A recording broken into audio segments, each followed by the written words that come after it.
ke hifi ta tak mai be saya. Ke mo ia ka kai ke fisi ka wata. Ma da heng heng be ka mai o ka to e la a.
Ke ne hau, ke awe au ki he sesi. Mai a ka au mo more lau, e tō pēr palomesi.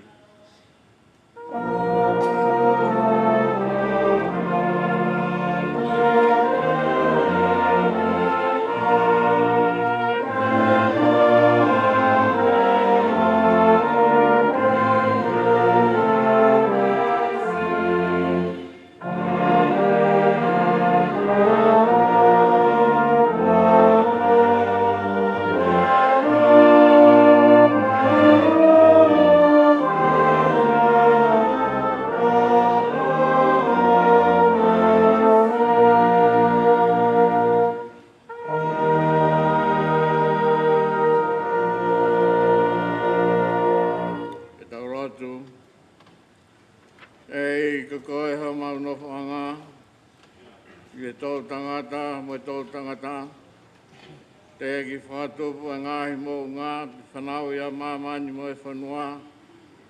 I o talo mei mua lau i kuonga, koe o tua be aia whiona. O mau whawhetai lahi atu, ko hui koe tāpua ki mo e whakoloa e mo ui, ko mau i nāsi ai. Mau mo ui whawhoi tui tui, ka maa whoke loto whare, whamiri, ka be whoke siasi.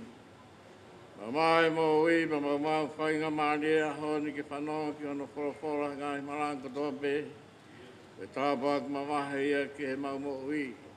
Ki aha taimi, ki mau whanau ngai ki ho whorofora. E ko ho whorofora, ko ia e tū huru mo e kāpasa ki mau whanonga whaimi taimi ki mau si ai tāniki. E mau e whainga mālia ko eni, mau whatahataha mai ki loto whare ia. Ke whae e mau whakapapa whakaosi ki e whae e koeni. Ko ne tō tau i e whanoanga. Mau unu mai me loto whawhetai he loto honga ia. Ko hia pēka o whatau hia whiona ku mau koroa iai. Mau heni ke whae ke he kai whanau e whae koeni ka kuongo. Ki mau loto ke ulumotua ka mai whahu. Ke whoke uitou ka mawho e ki whanau, ka pehe ke o whamiri mo ki mautoro katoa pe. Mo ngai mamai ko ni he na e ngai tāpua ki mga i kolore rei ai a whiona, nā ke whakoloa ke whae ko ni si Kalisi Naeata. Ke ahoni ko more ai koloa ko ia, ka mau whawhetai pe nei taimi nei kuonga, nā mau kaunga ngā ui ai, nā mau kaunga lotu. Pe mau kau ngā fua whatongia, loto whare whamiri, ka me loto whare siasi pe mo e whanua. Ka honi ko ne tatau mai, ko ne tau e taure rei, la vai e whapue pue. ne hao atua whawhi au e hao. Mau kore pēkia ti koe ho no ngā mo whia maari e, whapolo mai ki a loto whare whamini. Pēkia koe ngai whatongia o kei toe, pō koe ni ke whae āpō. Ui koe whai whakau mo ngai whora katoa pē, kau whai roto katoa pē. Mau noa tu whalau maari e ke tau kau mo koe. Tō ke mau ngoi o Kalisi ia mo Kalisi ia e mau mo ui. Te mau whanonga ke whora mo ngai roto katoa pē. Hoko ia ka waikai waki, hoko ia ka waika waki, hoko ia ka whakanonga mo whawhi maari e ki loto whare whamiri. E ki ta taki ki mau tolu he pōko eni, ka maa whoke ka hauna. Ka whainga maari e tapakatoa pē, lawa ke whakakakato e whakakiheka wholau e whae ko eni. Wa whaam ke nangi ai pēa whiona. Kore katoa e ngai tāwa kini, whawhio alo si su kalais ki mo whamo ui. E meni.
Whamini.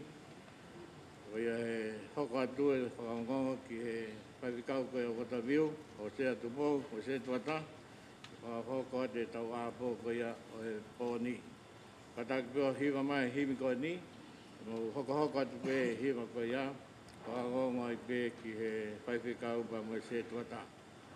Nima hiwa taha himi, nima hiwa taha himi. Ko haiha taha e piki mau pē, sisu pē, kia kai ngau e, sisu pē, tene whai ke osi, si toki o whatai motu e, tene tū mau e aho kovi, sisu pē.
whakatulou atu. Whakatapu ki o toa mafi, ko e tui o taimi pia mo i taniti. Tapu atu ki e whanau mo whakamopona o e ulu tolu pia me he utulongo a. Tapu ki a tamare pia mo Hawaii. Umua ke u whatapu atu. Maumaua ka inga, pia maa to whamaha. Whainga a moha matapure. Tapu ki e whahu o kumea. O e tau mua pia mo e wharangirangi. O e ngawe anga o e whiawhini. O ko whakatapu ki e uitou. O lu te fua. O moa ke o whakatapu mua. Ki e whakaeiki kone tatoka i o tau hao ngā. Ka hene ko Kalisi Naeata. Toka be mua Kalisi. Tā mua e whainga maari e koe ni pia me hio motua se wāniti pia me he api ko water view. E whaianga rotu nā ke ofa ai. Io nā ke ngā ue mo ui aki. Ai whaianga rotu ko water view me wāhenga ue si te. O maui heni mo tangatai ki whaifekau e wāhenga, whaifekau ho sea tupo. Whaifekau pia me he api ako, frentesi manukia. Se tuata pia mo isi keritari, pia mo isi kai ngā rotu o water view. Ke whakakato ho mau whatongia ki he wheitu ona. Pa more atu whainga ka o mau. Nā ko tō ai whatongia koe ni ka koe uhi, o omi, e tātai ki whaifekau mārolo, ki e wāhenga rotu na e rotu ai, aho o ofa anga ka ko hoku ofa anga foki. E kamata e tau ngā au e mamafa, i hono whakawhi au whakaosi, o e peki ani he api ko roto whare ia. A neongo ko hono ofa anga, ai whaianga rotu o water view, ka koe uhi, koe tau tokolahi, pia lele yange ke omi ki heni, ke whakakato ai koe uhi, koe tokolahi o ki tau tolu. Pia whainga maari e ange, ai wheitu oni. O whakamaro lahi atu ke tangatai whaifekau e wāhengani. Kai o maa e se duatāpia mo e kai ngarotoni, i hono whakawhainga maari e mua o e apini. Ke whakahoko ai, ai o wau whakawhi au whakaosi, ma o tau ofa anga koeni, ko Kalisi Naeata. Tulo watu, a tau mua mo oko ke o atu e ki whakahoko koeni. Ka heri pe mua e kou whakahoha a, e kamata mua e tau whailotu mo e tau ngāue o e whiawhini, e tangata eiki pure ako, e api ako tohi tapo, e kamata akia e tau whailotu i he whiawhini. Pea uai pe mo e ngahi whailotu, e toki hoko mai, e toki tāpuni pe e whailotu e whiawhini, e he kai ngarotu koia o e pekia. Malo apito.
Tapi e whio ai tō mafi.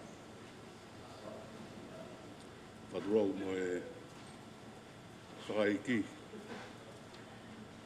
Kalisi Naeata.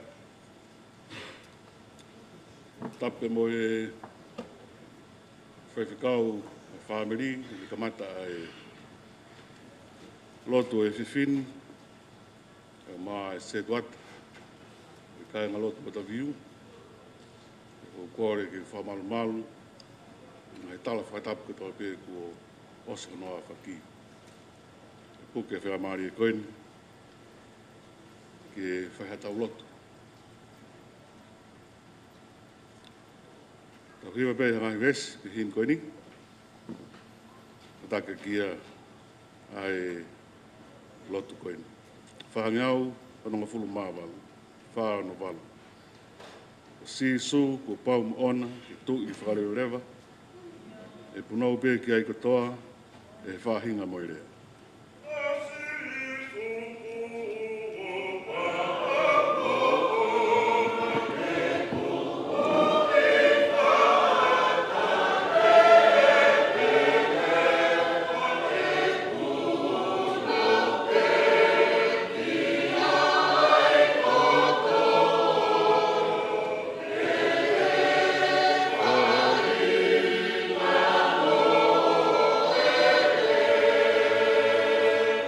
Whai ai hu hono huafa, ngei hono whakamalo ia. Ngā ngātu hange hakakala o whakatupu whia.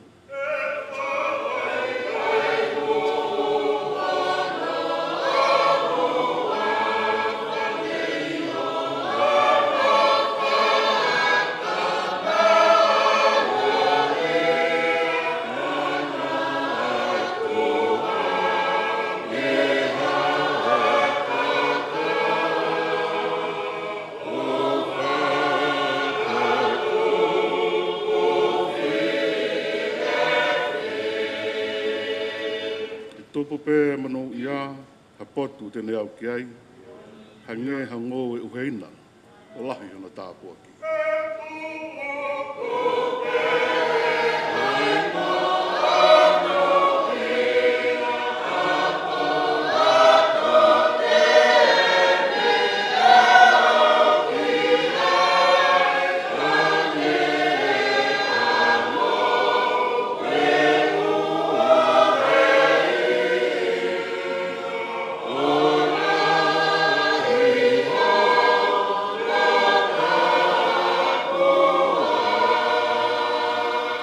Pes whakausi, ko ngāhi mea nai more mua, he hinga ha tau uluaki, e toi omihe o toa, o tofa he whanau tamani.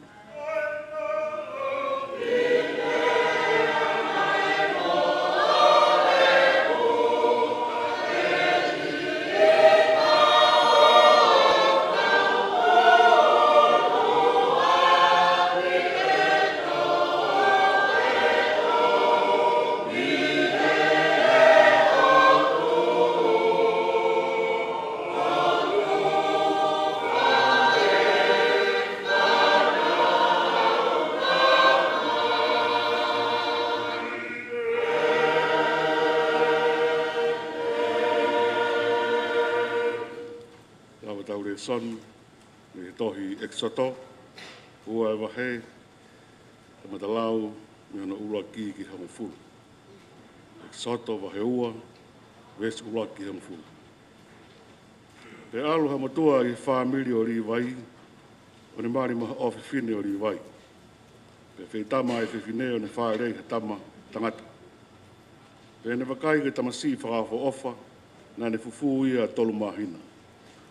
Pe i kai kene kei lawa ki fufu ia, nā ne mau mo ona ha ake ne ngauhi ake e mahere here, o ne vari ake kere pulu mo e tā. Pe ne ai ki ai, e tamasi i, o ne tuku i he wau kutu i tawhaki vai tawhi. Pe nai tuu hono tua whiwhine, ni he mama o ke wakai, pe koe hā e hoko. Me aluhifo ai o whiwhine o whelo ke pālutu he vai tawhi. Te aluholo, hono kau whiwhine he vai pe nā re wakai, ai a ake i he loto kutu. o ni whikau atu ni kau nanga ke o mai. Pai e ne tō ia, nā ne mamata ki ai, ki e tamasi i, pia koe tamā o kune tangi. Pia ne manawa ofa ki ai o ni pehe. Pia si mea e ni whānau a haa he pelu. Pia reangi hana tua whiwhine ki o whiwhine o whilo. Kau alo ui maha whiwhine tauhi, me kau whiwhine he pelu ke tauhi ma au ai tamasi. Pia mea mai ki ai, e o whiwhine o whilo alupe. Pe alo e tahinea ne ui mai ai whaea e tamasi i, pe mea mai ki ai e o whiwhine o whilo, awe e tamasi in o tauhi ma aku, pe te watu e au hāto tonu. Tamata mi ai.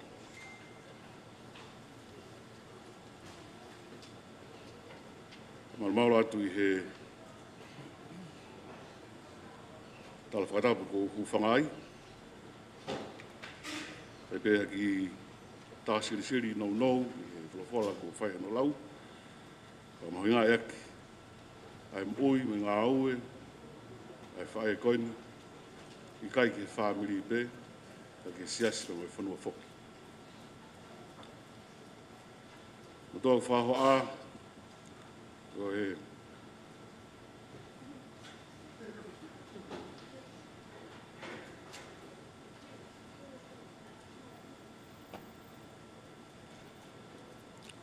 tupu e tanglawa.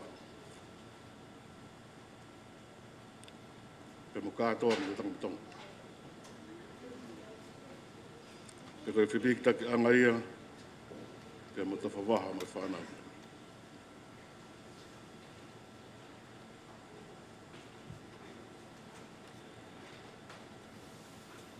Koe tau mo ui, mai anga hatau whanau whanofo, mo tala whatongia, o kutu tōnia e tūkonga au tau iai. I whāmiri, taha ke he whatongia mātua me he whanau. Ka tau ka hiki, ke whanua au ke, hono tala, hono whikau. Te he lotu, o kuna tula pehe moi. Ka neonga ngahi tuonga, mai whatongia ke he ko ia, o ku malawa peke li riu kutoa ia fo i mō meniti. Ke uhi ko ha whakaiwaha ko hoko. Pe ko hapore u tau whilonga ku moia, i e tōkonga u tau iai. Tala noa na tau whanong ki ai, te u mahaini mo tōlahi. Tala noa hana whanau i o mō se hu whangai whakatau. Ia ku hoko ai e liu te tau. Whakai haua e whelo me kau take o ispite e kāinga he pelu, ne au nofa mai talu mea se kope kia mo se sipa. Te koe uhi ko nau manawasi ina nau tupu tōlahi. O angatu, na e pau ke whakangata e mo ui, e tamasi i vare ko toa ne whanau. A takai edi ne whanau ia mo se, pe na e pau ke he ne whae ke whakahawhia, i e whahinga whaunga pe e lawa. Pe ak mou mea i e toenga e talanoa, na e lalanga e kato, pe e whao ki ai, pe toki tuku atu ki he vai mo i amanaki, e hawa whaki ia e o tua. Koe konga ko whia taki kia e tautoka ngā, koe ki wā i taimi, hono tuku ki he vai, mo hono ilo o e tamā e ofisini o whelo. Ko whoki e whae ki api, ko ne mā vai mo e tama ne whanau i, ko tuku e tamā ki he vai o i kai mahino pe koe te ki nā ki whi. Ka ku taki e talanoa ki tau tolu, ki e tokotaha au i kai whakahingoa he talanoa, ko e tua whiwhine o mō sese i loro meriapi. I e ririwa e tōku ngāne o ange ke meriame he whāmiri e whatongia ke ne reo a e tamasi i he vai. I he mamao ai whae, na e hoka meriame koe whae ke taulama mo whakapapau o ki kai ha whakatamaki. I a takai e whakai haua, na lato lahi whiunga meriame neongo ine keisi i. Ke unga mo mui he potu kune te ki na ai. Koroa ke mahino o mo ui. Pea i hono ilo e tamā he ofifine o whelo. Na e whainga mālo he meriame ke whakapapau e hao whaki pea mo mau ai taha whiunga ke tauhia. Ki wharea maari e whai e he.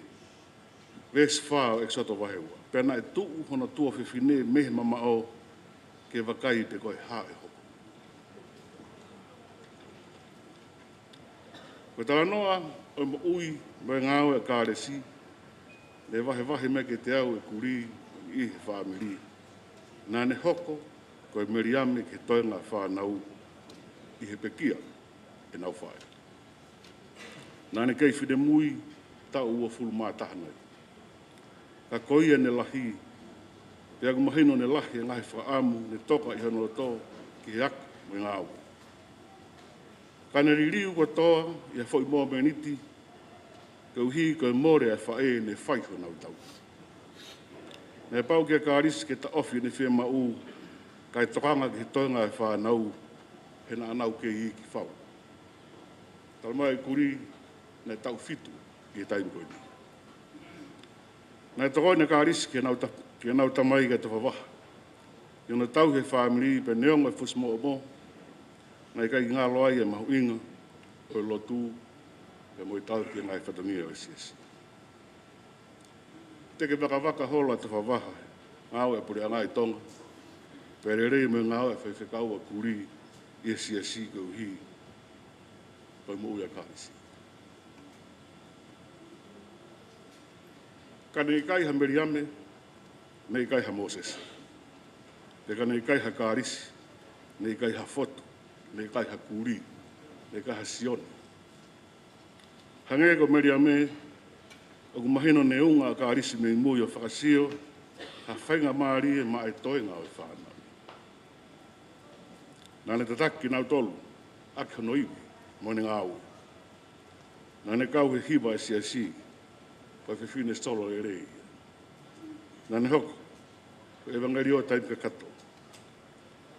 Nā ne whalau ki Amerika whakapae ai mo ngā ue, ke tauhi mai toenga e whami.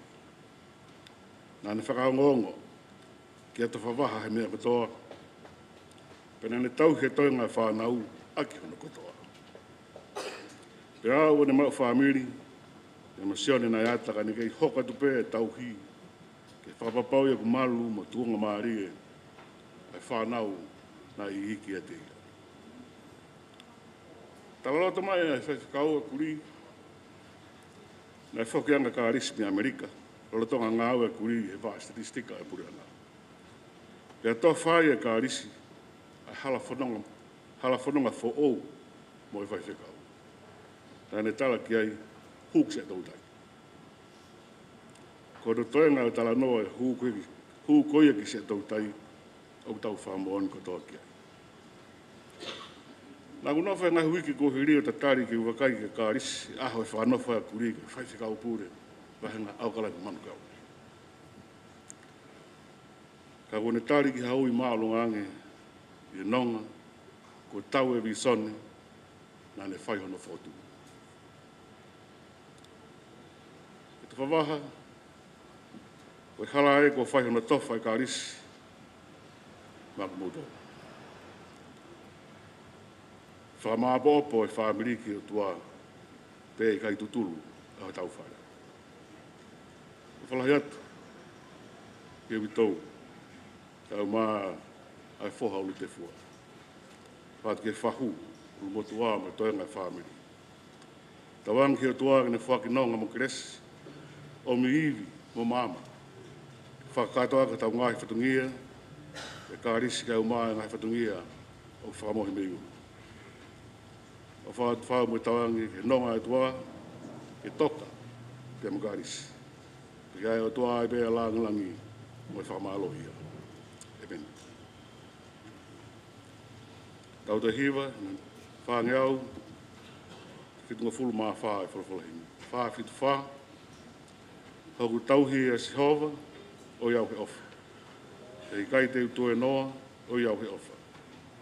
Tene kumi hoku hala, pou e whaingataa, teu ai kei nanga ngā, o iau he ofa.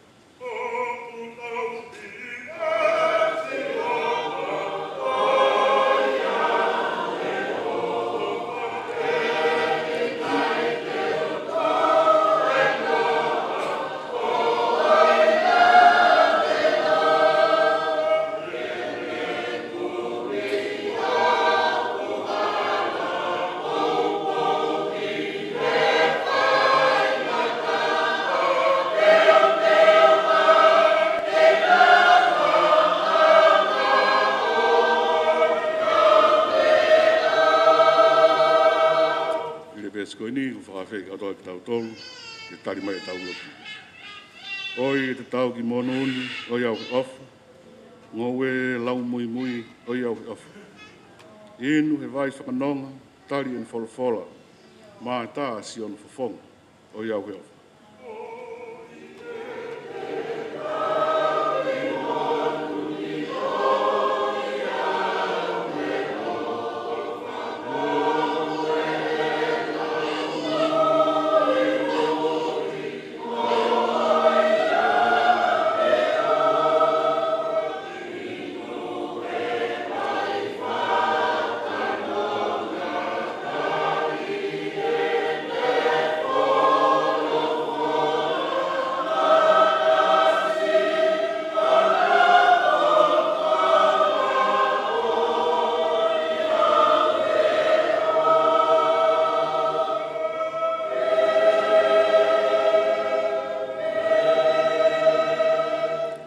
Pe tari mai tau lotu.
whai tau lalo e a whiana, kai a ngona, ai lotu hake atu ki orita.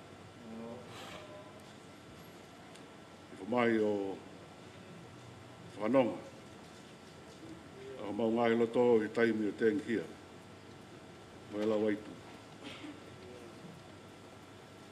Pake whea ao mangi mau tolu, i o wau whakawhi ao e whia whikoini, e ke toka ringo ringo ho meri no e mau loto, o mau lau maari. Taki maa tole ngai whitongia e po koini, e ke kau i whamiri, o motua me moi whahu, o mau tolu ko tatu, e mau nonga i ilo, o whaki ki mau tolu e a whiona. O whai ala tōni he wafa alo si Isu Kalisi, awa mau whamui. Amen.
Watulo atu pe. Tā mōko e whainga maari e koe ni ke whakafofonga atu ai whakamalo. Me i he loto whare o kāinga lotu o Kalisi. I he tangata eki whaiwhikau pure ako. O api ako tohi tapo. Toke tāna siri wakauta. Hounga pia moe. Hounga ia. I loto e tangata eki whaiwhikau wahenga o ota viu. Ai whakamalo ke he wheitu ona e ke i whakamawiwi. E whai e whakakoroa. E whai lotu kamata e o wau. Apo, o e whae eiki ko e pā. O anga pere o tua mafi, i whae iwi o kurahi, pa moha keresi, o whakakoroa ki ai wheito ona, ko higa ngahi whatongia e siasi, o moe whamiri. Ko rewe mua e whae ngamari e koe ni, e hoko atu ai e whae lotu, pa me he kai ngā lotu ko ia, o e whae whikau kuri whisi iahi, pa me i North Kouti.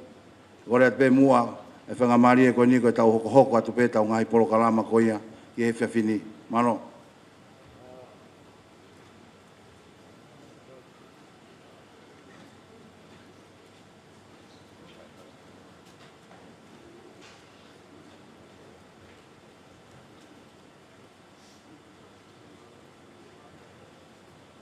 Te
a whio e o tua i o tau roto tonga.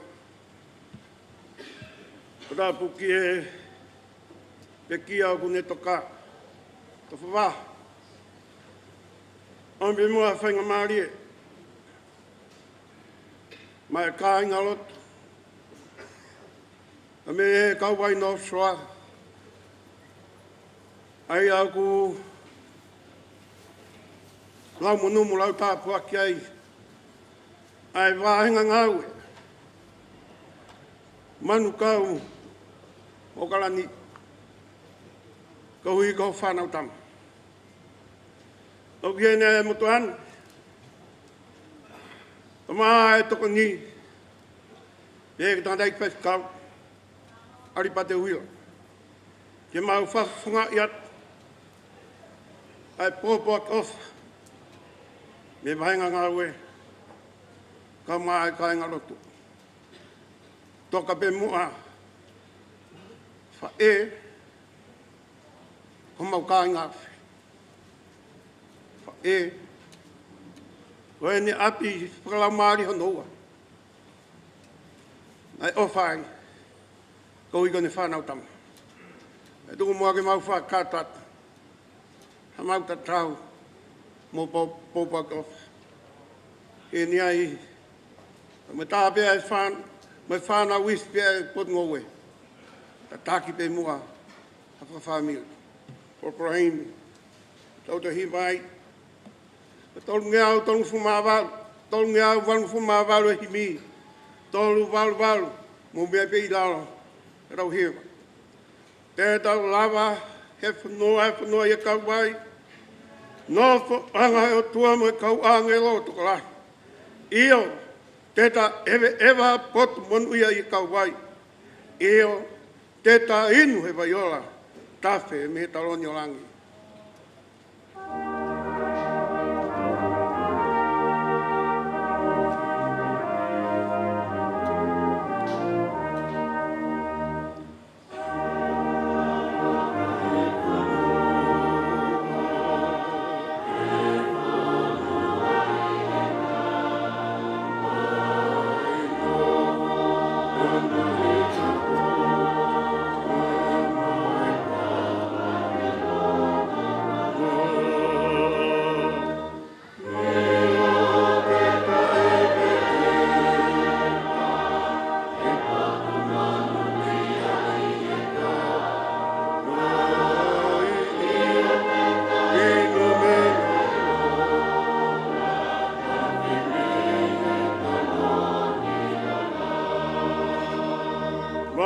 Sinia vaiola vai meli angi whau. Inua i kai kona. Inua i kai whiu.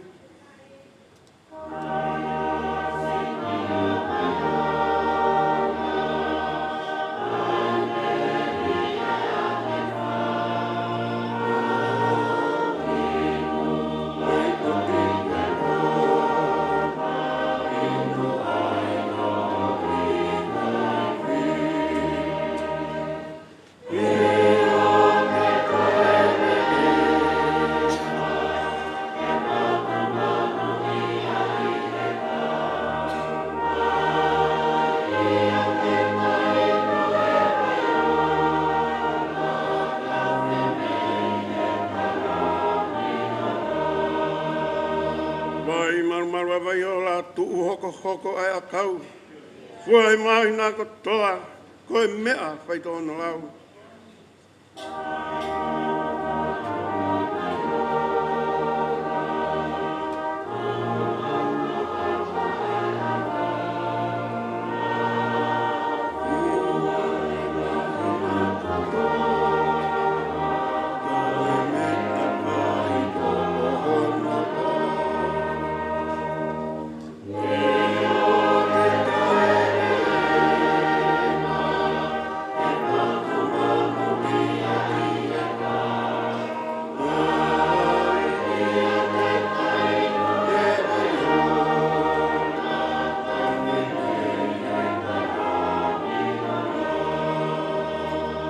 Hoko siawa iola peo toki loai.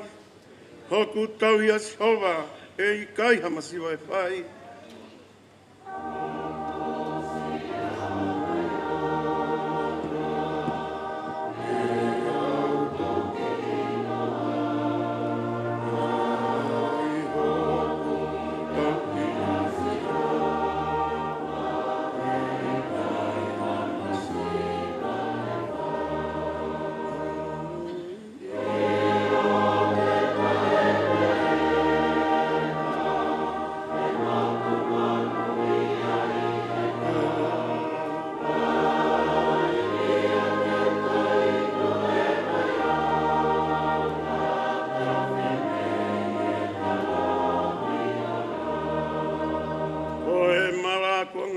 tupu pea monu ia, holo ai e lo imata, ngalo ai e ongosia.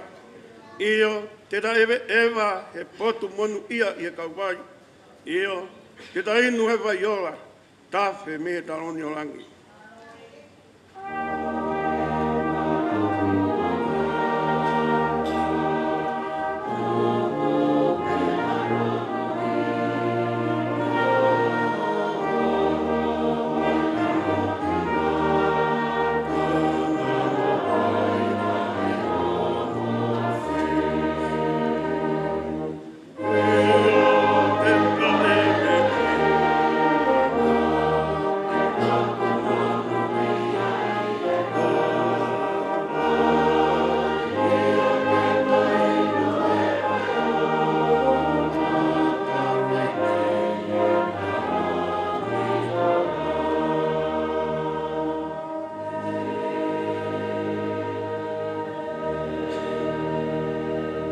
Sone o tau ke paiaka tau wharaplai i pia koen. A bia ko spere alu ke ang fulu e wahe tolung fulu maa malu i na whaanga fulu maa wa. Ro tonga i nau whanunga to kua alu ea ke avilis. E kawe whine na hingoa ko maa at. Ane whakawhi ia i ona whare. Nei hona te hina nei ui ko mere. Bea ko mere oia nane whai te atu, i e wae o sisu, o whanongo ki e whakamatala. Kai whaka maki a maata, i e whai a whuteu teu, tō mai a one lea, eiki. Ui kai te katokanga ko a, tō ko au, e ok teina, ke u whai toko tāpe ai teu teu. Oia, ke tala ke teia, ke ne tokoni ke te au. Katari e sisu ane pehe ki ai, maata, maata. Ukaroto mo ua mo whika maaki ki ngai mea keke. Ko lahi peha mea ta, seuke, pili e mere, ngai ngawha a kurerei, ai a poko, e kai to'o mea teia, ore tau ngata mi ai, ke mea.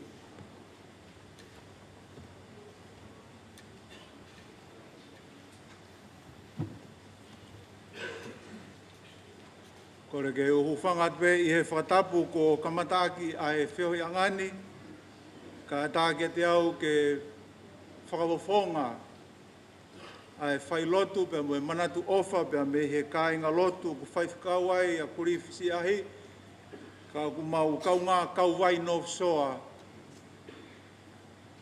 ke whakahoko mai a e ofa pe mo e pōpoaki, a e whamiri whakalau maari e hono ua, ai wha e whitani.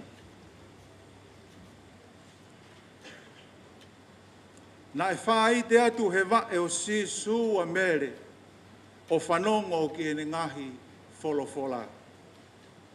O e ki ka veinga ku tō mai ke whai ake whakamao opo o e whailotu e hoa koeni, whiri ke tonu ai wheitu o ku ke wha i te atu ai.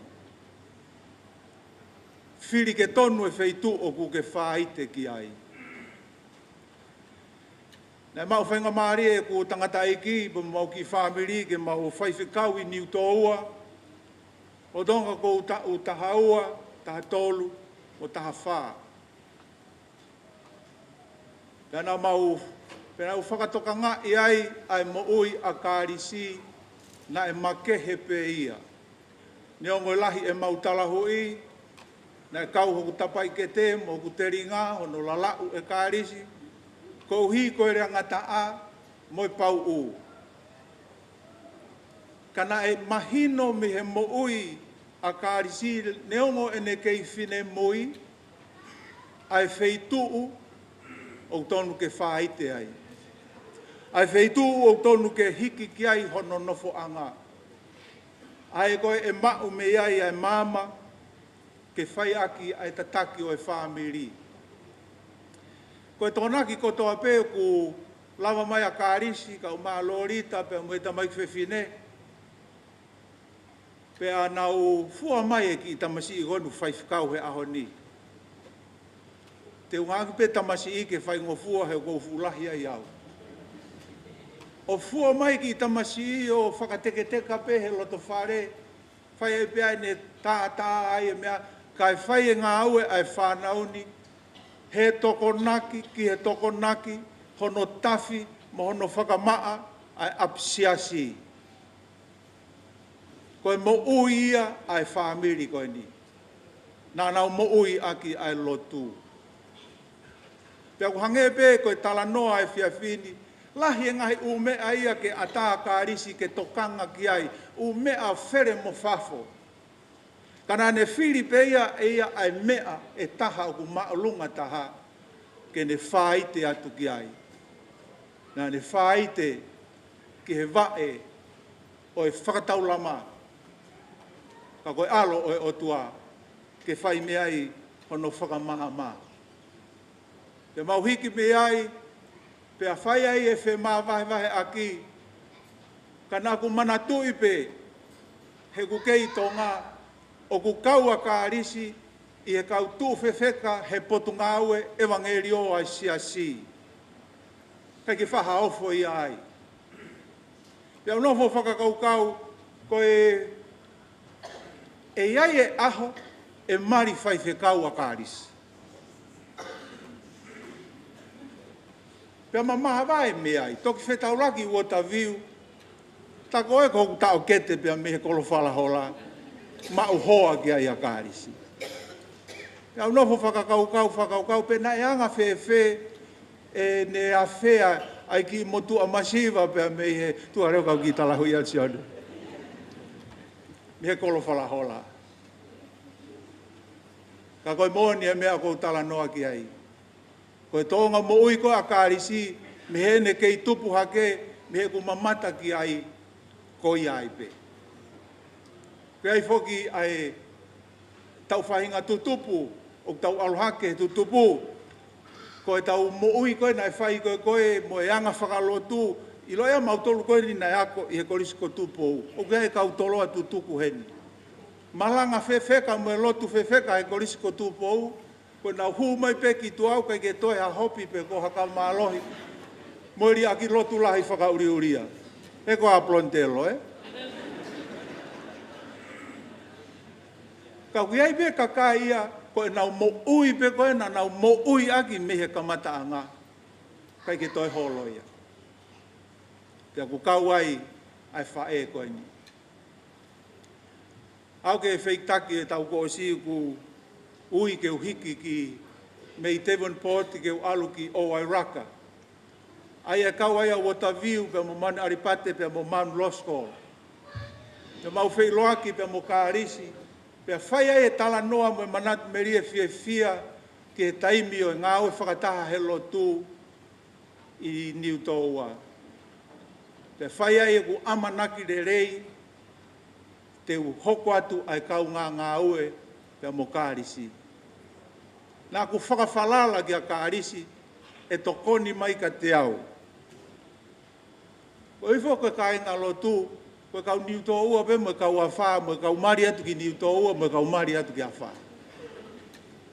Whiunga tonu pe a Kalisi, kau hike ne puke fuho a ka inga, kai whaingo fua e ku ngā ue. Whakatou katea e ne to'o whatongia, ko hi koe whiri tonu ki hono nofo anga. Pea ne whaite ki he tokotaha whakatau lama o ne mau mama, mo ne mau poto ai. Kono ngahi tare ni ti mo osi mea i pe ki mau tolu. Ka rea, whaiwarea. Pea ka pau tene whai ha whatongia he lotu ko whiwhine malanga. Nai make he pe ne whai whatongia. Pea ka lau ke he talavou, whakamore atu Lorita, toe make he atu ne talavou. Pea ka hui ngai kou tō mai ai ki resoni ko ni ke whakamanatu. Nai kai ke tupu koso ai mo ui pe he ia Kalisi. Ka nai tupu pe mo ia o kamata e ne whaite i api o tānaki pe mo tufi ai mama mo poto kotoa pe. Ko hi he ai aho, nai kai ke ne lave i loa ka iai aho. Toki lave i pe ki mui ai malolo ai whae, pe hopo hake o ne whetongi ai tūnga whae. Nā ne tamai, pe nā ne whae ki e whanau. Mau wha whetaulaki pe mo Kalisi ki North Kouti, ko ki mea kotoa pea kuri o ku whai, wiai a Kalisi. Pe kai ke whai haofu ai.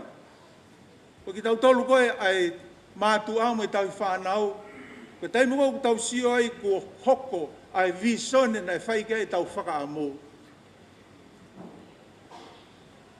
Ku tau whanonga fia pe. Mo bore, ku tau loto. Mo whawheta i ke o tua. Ko tā pupuha mo kakawa nā tau whai. Ko fua mai e tā puaki koe ia. Pena whakatonga ia tō piri a Kalisi, he ta whaaki o kuri. Pea manatu ai, ki e neongo mātua. Ko talanga kuri. Nā tawini tō wā, whakamore pe tō whawaha ka unga hake whotu, he ko talano au ke taim wholoa. Ko ki tamasi kon ko fotu, whaka ofa laure soni whaka me, pe au whaka kau pe ko ki tamasi e hu ki sa tautai. Pe a whanawhana mai a kuri taki tala hui a erewa. Ta mai nai whaka amu e tangata e ki ke hu ki sa tautai. Pe a ku tonu pe wholofola au whiri ko e ni. Ka pau nai tonu e whaite a fotu, penu hoko ko se kei tai lahi ai si.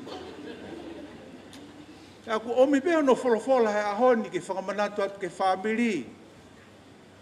O e whaite holo he potu hala. Mo whaite he potu ai ko koe u ke whetaulaki ai mo e ki. Pe te ke mauai ai mā o hoko koe tāpuaki. Whai e paki i whakataha lotu pe ko haka atoanga mo mea i North Kouti ku mau iai, ka koe whailoaki whakaosi pe mo Kalisi, koe whakamanatu o e tau teau ni mango fulu, o e siasi i Waterview.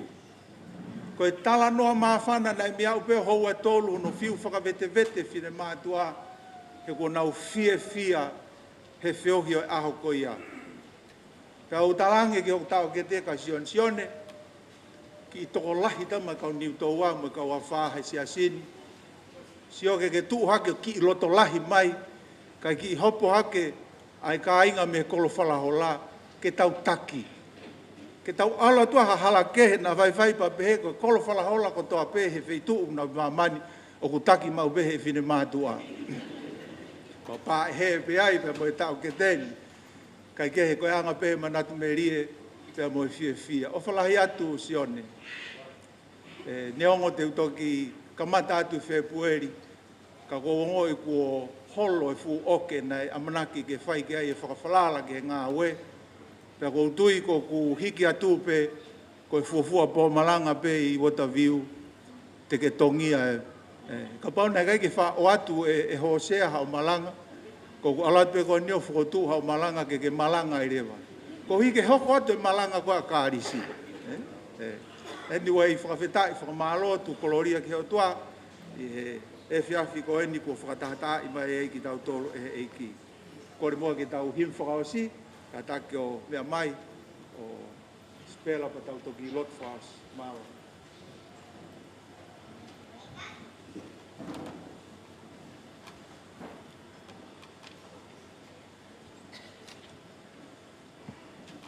Ko raim te tau tohi wai, ni mange au mā whāhimi. Ni manoa whāhimi ki tau hiwa. Wawero au kuhui, fua e kia funga kau. Oi ke walo maua e mo ui, e whakawhetai na walo ma. Kai whewhe a koe ala.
tō he ao he o tua, o si taula e ki o māma katoa.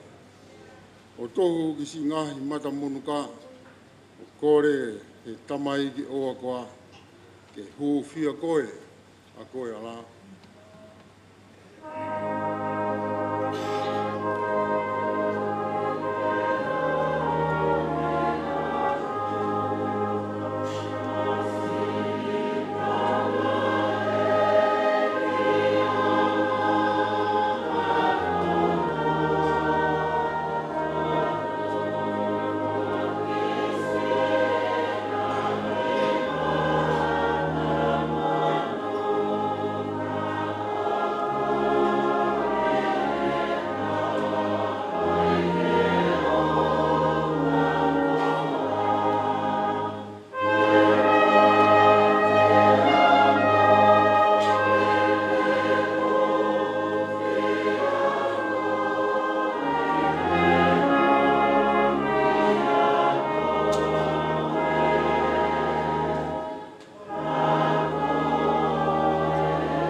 Oi, ko hai tene lau e kunonga, e mate, e houhau, ne tū whareloa, e maa hokulangi o fū tawhitonga, o hāia e eiki he taimi kotoa, ka e whewhe a koe ala.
Seu ke a neka a siokuloto, e hanga ki mua ki he tua taimina.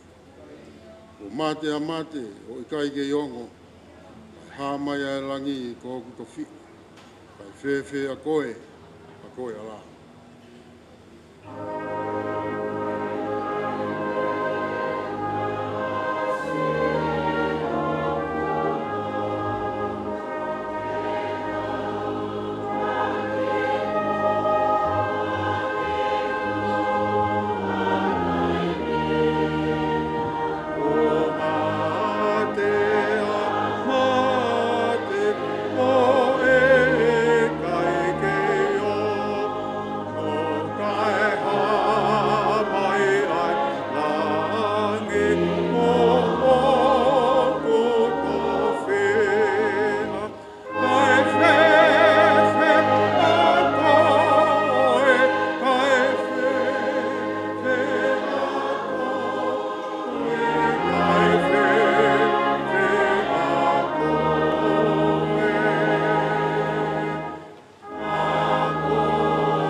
Whakawhitai atu ki hea whiona e o toa. Ko hi koe mo ui ai whae pe mo e kaunanga koe ni. Nāne loto le lei ke tuku hono loto. Ka e tuku ai mama ai a whiona ke whakamama ki ai whaitutuni nāne whai. Pea behe ki e whaamiri. Nāne kaluse whai e ne ngahi whie mao. Ko hi koe ne ofa ki e whanau. Pe kai ke ngata iai na ne whaka ata ne mo ui, kai whai te atu he lalowa a whiona sisu. O ne kai mo inu pea mi he wholofola mo ui ai a whiona. Pe tānei nei ke tau moloto ai tāpua ki pe mo kresi mo koloa ai awhiona whakalangi i e loto whare o tō whavaha. E na iai ai ofe fine na ne tuu koe whae, na ne tuu koe tamai. Ke hiri i hono uma ai ngafa ko toa be, ko hi ke whakau ai visone ai tamai pe mo whae. Pe koe pōni mau whakawhita i ke hawhiona. Aone o tua ku mau lahi e ngahi mea kehe o ku mau lau ai koe ka kai lotu ki mau tō. Kai he maui ai whae koe ni o ku tala e ne ngā ue pe mo ne whai whatongia, pe mo ne ofa kaluse whai e ne maui koe whakamoni ka kato ia o ku maui a eiki na e maui e ne maui. Pe kua lava e ngā ue aho e ni ai mālolo me whai whatongia. Ko ne mamata ki e fua hono kakawā mo e ofa na ne whai. Pe hoko ia koe tāpua ki mo e fia anga e ne mo ui. Mau hanga atu ki hawhiona e o tua. Mau lotu atu.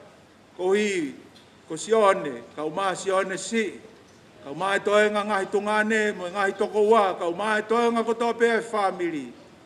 O mau lotu e o tua ki hawhiona. Tuku mua ke taulo fu mai e kresi, na ke whakakoloa ake ai maui a Kalisi, ke whakakoloa ake ai loto whare o tofa waha, ke hoko atu ai tawhi ai monu ia pe mo e tāpuaki ai a Fiona, ka koe monu ia ku whakatau ke he maui i taingata. Kau mai ai o tua he toenga ngahi mawanga kresi, o e whiawhi koe ni kau mai toenga pongpongina, o mau lotu ke ho a Fio, ke loto lotoi ai pe a Fiona, e mo keresi mo alo o wha, he apitanga o ku mau iai he hoa koe ni. Ka koe keresi o mau e kiko sisu klais mo o wha tua ko tamai mo whio me lau maari e maa ni oni. Ke te mau tolu ko toa pe hoa ni pe o na hiki, kai whai pua tai ngata. Amen.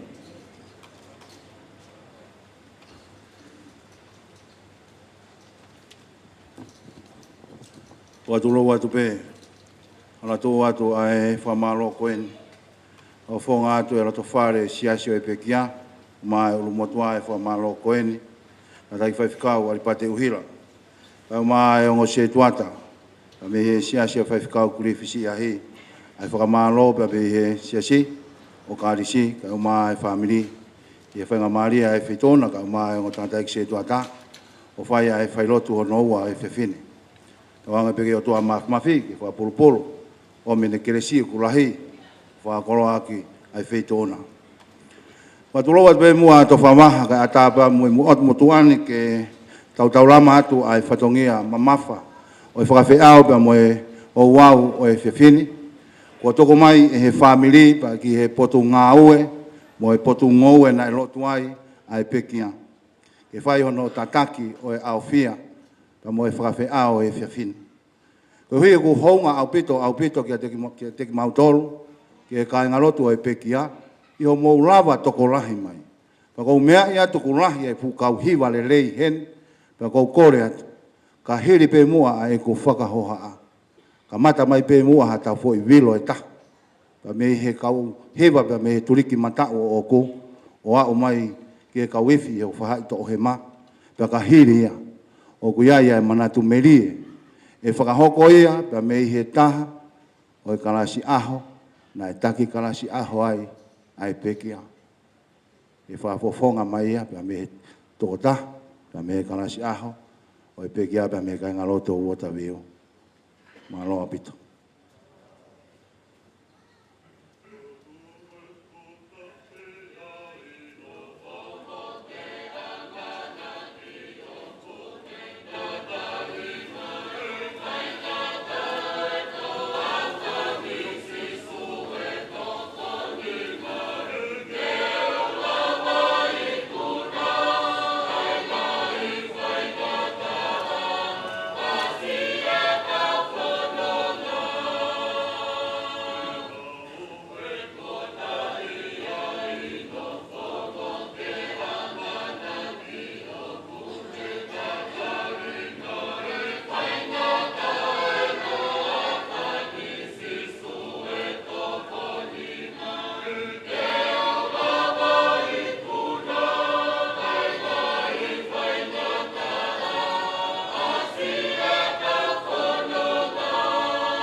Oro peo mea whahu.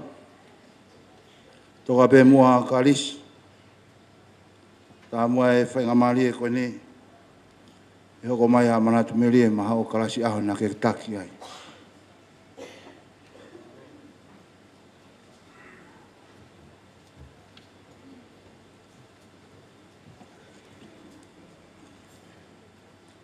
Tapu ke a whio ai o tua mafi i ho tau loto ngani. Pea tapu foki ki hono a whio anga o tau lo nuku ai. Tapu atu heni whanau moi makapuna hou eiki. Pehe ki ha a tau hi whanua. Whatapu atu ki he tau mua o e mea whaka eiki. Whatapu mawahe atu ki si whae fitani Fefine ko Kalisi Pakia mala Kalisi Naeata. Kone o mai ki tau tolu ki he pangai o eiki he pōko ni. Whatapu atu ki he ulumotua o e api mamahini. Kai uma a si uitou. Whanau mo e toenga e whamiri kotoa pē. Whatapu atu ke fofonga kotoa pē. Ko tau whakatahataha mai he pōko ni. Ko kore hango fua ma e ki whine motu ani. Ke whakakakato atu ai whatongi ani. Ko au ko e tū pē o whakafofonga i atu ai ki tākanga sipi na e whai hono tauhi. Mo no whawhanga whakalau maari e he whae fitani. Pea tō ai hono hingoa mi he peki a ko e Kalasi aho mo ui he kelesi. Ka toi ai atu ho mau whohingoa ho mau Kalasi aho. Ko e Kalasi aho mo ui he kelesi. Pea ko o mai ai whainga maari e ni. Ke whai atu ha manatu meri e ki a te ia. Ko e ki Kalasi aho ni. Na e masiva. He kolo atu maari e o e mama ko e ni. Kau mau whakawhetai pē ki he iki. Na e mai ho mau tōhi. Ko e toko taha totonu. Ke ne whai hono whawhanga whakalau maari e. Ai ki tākani. Ai ki tākani. Tākangani. Ko e Kalisi. Ko e whewhine. Ngā ue osiki a velenga. Ta tau pē i he kawenga o e lotu. Ka tō ki he whia. Ko e sino tonu atu. Ka tō ki he whakalau maari e. Ko e amu atu. Pea ka tō ki e tā. Ko e lelei wawe atu hono loto. Ko e whewhine rea hanga tonu. Mo whai ke ene rea. Kalisi, ko ikai te mau lava ke tānaki. Ai ngahi lelei moi momona. O e te pere mahu. Ne whakawhonu he whae fitani. Ke mau tō i nasi ai. He koe whewhine na he alai sia. Alai kolonga. Pea ko e uho o ene whakaamu. Na ane he aki mau pē e mau wheo hi ana e mau ki Kalasi aho. O au pē ke taimina tāpuni ai e mau Kalasi aho i novema. O kune whakamanatu mau bai pē ka te mau toru ke ene whangasipi. Ke mou nofo ki he wholofola. Kau toi ai atu. ke mau nofo ki he wholofola. Ko ene whakaamu ia, ko e wholofola ate ne whai, ho mau whakamama. Tene omi ka mautolo e nonga, o kai ho haa, he mo uio e veve, o e mama ko e ni. I ene pehe, e aho he poni, e mau whakalau ai ngahi lelei, ne mau inasi ai. Kau ko atu e mau pōpō aki mawai kia te ko e Kalisi, mo e ki kalasi aho, mo ui he kelesi. Wholawa mo e mau o wha, ia ke mohe he malu malu o sātai. O mau rea whakataha, mo e tohi ai palo vepi, ko e mata mata lelei. E ikai ko ha mea ke ala whalalai. Pea koe hoi hoi fua, koe mea ku haha molofia. Koe whewhine o apasia ki a sihowa. Koe nia ke whakamalo ia, te tatau hatu. Alo.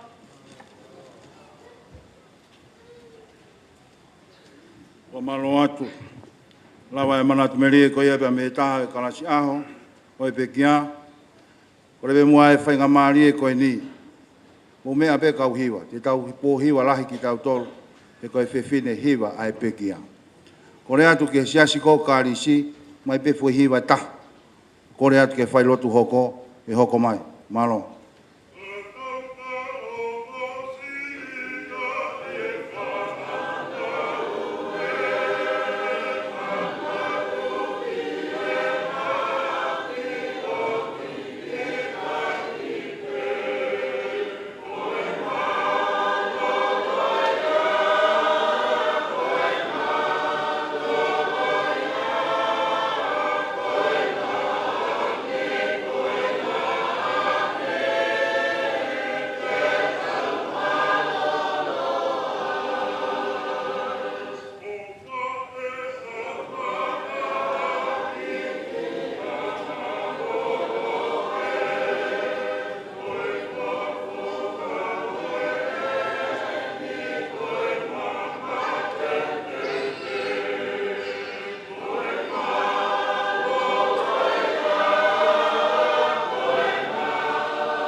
Himi e komandaki ai whailotu ai wahi whanua i he whiawhini.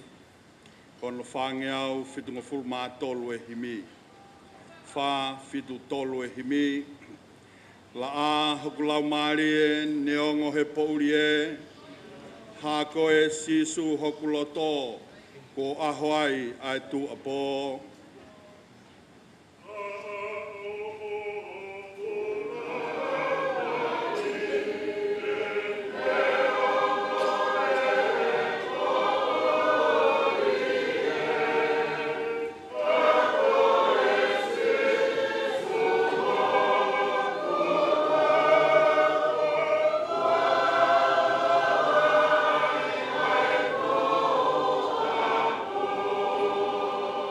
Kalisi ke mea mai ai awhia ho maulangi, ne nefu pea puri ai ngahi mama o mamani.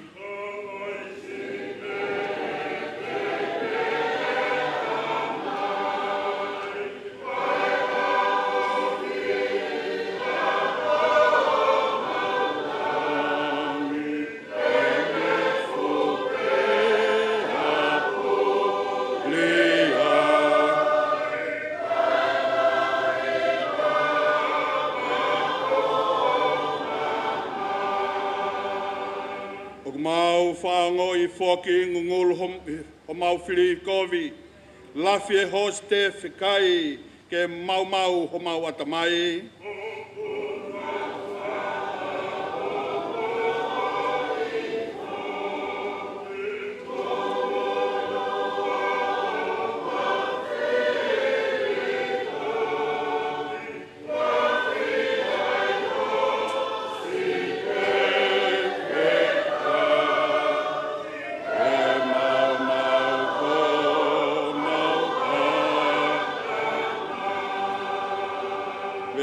Si la a he anga tonu ha o hulu ho mau hala. Hopoi ho mau lau marie, more ai kovi furipe.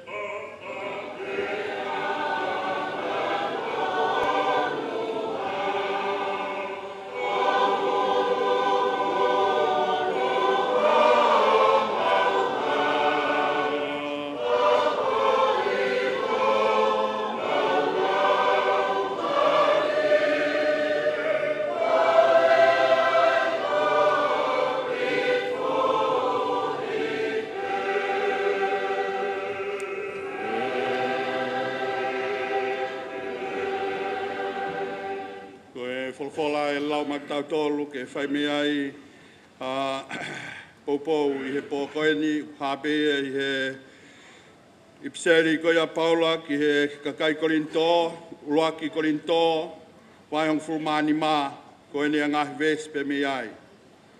Ka koeni ko whotua Kalisi pe me he pekia, ko polo e whahinga ko mohe. He, ko mea I he whaumai ai tangata ai mate. Pea whaumai he tangata whoki e tōtu o e pekia. Io, hange toh pe o ku mati ko tō pe ia ātama. Pe whoki ai whakamoui hake ko tō pe ia Kalisi.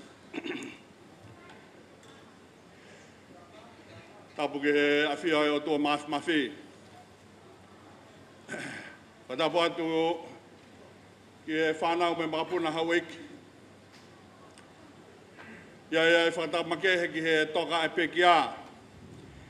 Kalisi pakia mala, Kalisi Naeata. Patapu atu wha. Peke uitou. Ka pe whoke family. Ka e talata pe mua te kita o whai ki toa. Kore ke whakamalu atu he ngahi whakatapu katoa pe ko kamataki.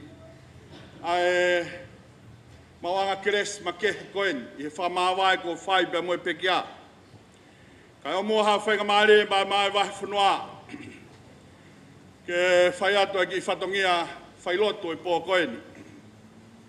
I mua ke whai a whatongia whailoto e pōni ko tuko e whawhitai ki ho tua math. Ko hui ko e whakawhiloaki ko tau whai, whataa pia mua pekia koeni he pōni.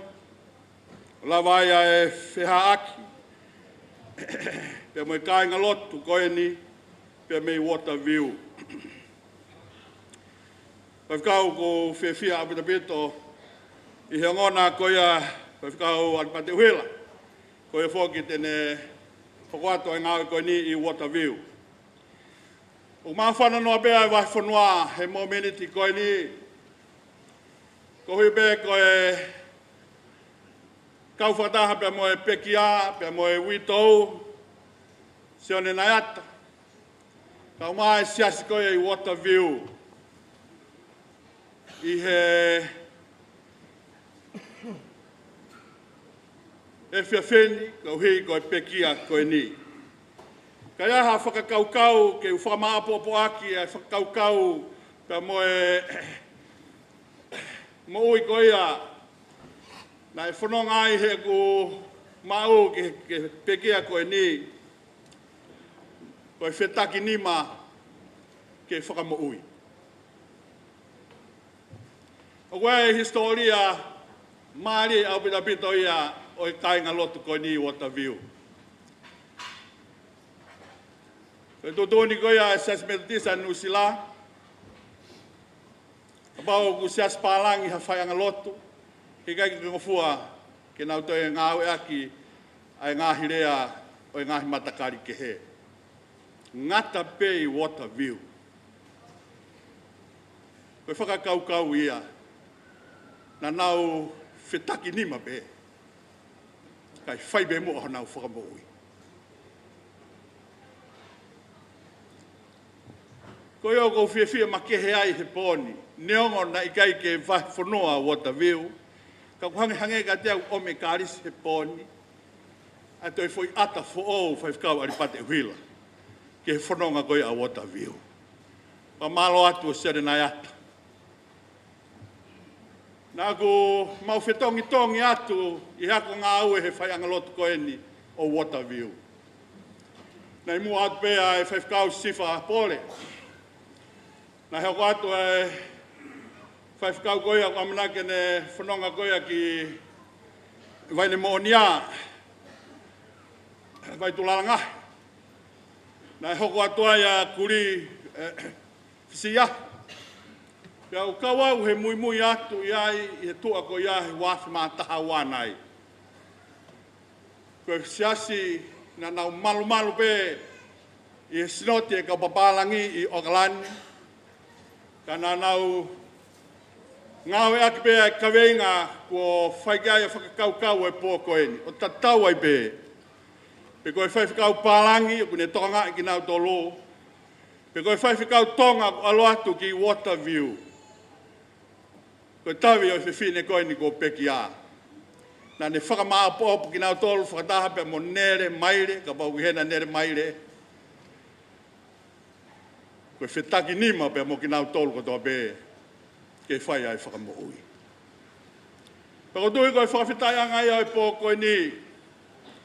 Peko tui uho pēia e mo oi I he tui aku he ko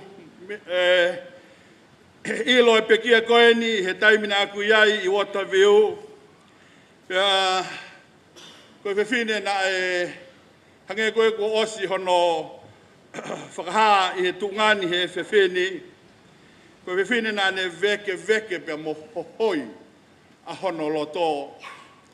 Ki he ngāue, pea mo e kumi, pea mo e whekumi. Na nau whai I he ki kāinga loto. Ke nau whetakinima pea mo e ki. I he taimi kotoa pe. Nei mahino ke Kalisi ai tōnga mo ui pia mo e whanonga nai whai he kāinga loto. He neongo nai na nau malu he kau pālangi. Ka na nau ngāwe aki pe ai ngāhi nau o I kāinga tonga. Ke whaka au aki e ngāhi whakakaukau. Pia mo e whekumi, pia mo e kakapa. Pea moe hohoi, pea moe veke na e whai he kāinga loto koe ni. Ke nau inasi he whakamoui a eiki. Ko mea ko mahuinga I aina e tukuange ko hae tō ni. Ka nau whetaki nima, pea moe kau taki kotoa pe, pea moe kau whaiwhekau kotoa pe ko ahia. A e whainga loto koe ni. Ko hipe, koe nau whie mo ui. O hange koe ia koe wholofola o e aho ni. Nā nau toi, ta e toi vei ua. Ka nau ka whetaki nima lelei. Pea mohai be e iai ke tataki ki nau tolu he whaianga lotu koe ni. Te nau wau sia. Ai tāpo aki koe ai o tua. Ko tō ke kau whakataha be. Pea mai wai whanua kurifisia. Kau maa ai whaifekau hosea tupo. Ari pate huela. Ka mai kau whaifekau pe pehe ka virkesa. Pe mo siase Waterview. O koe ai whikau ngā mamahe a wahi whanua pe mo kumautolu. I he tau whakafa ko tō I he loto whare ko ia o e siasi. Kono ni mangeau o fulmahiwa himi. Ni mangeau o fulmahiwa o himi. La bea ko rahe ngā whailoto e pōko e ni.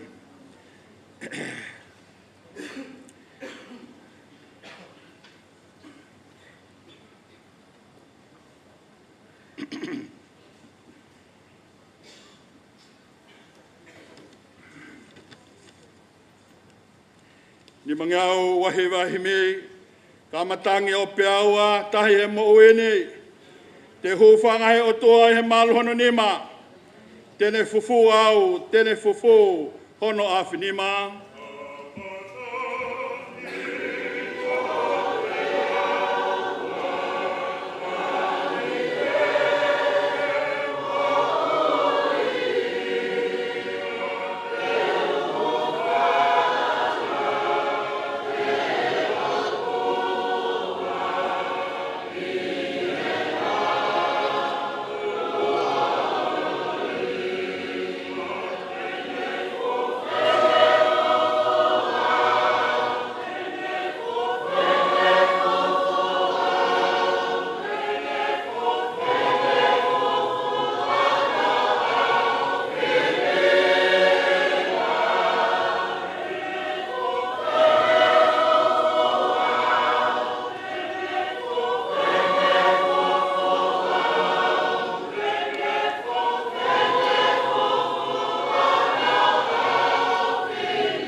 Tēne tūku ke o mamahi, tēne ki nisnai.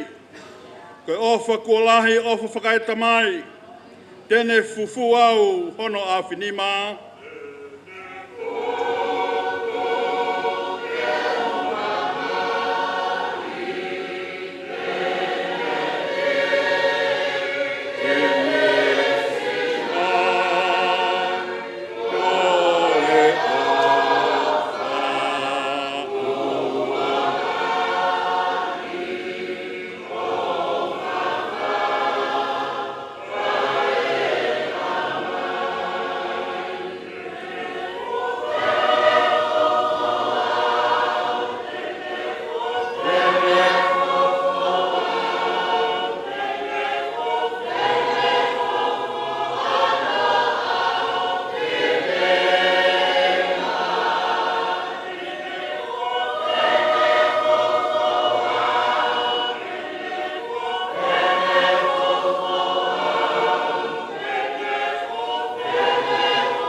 Si lolotonga e kufua he kolosi kuahiri.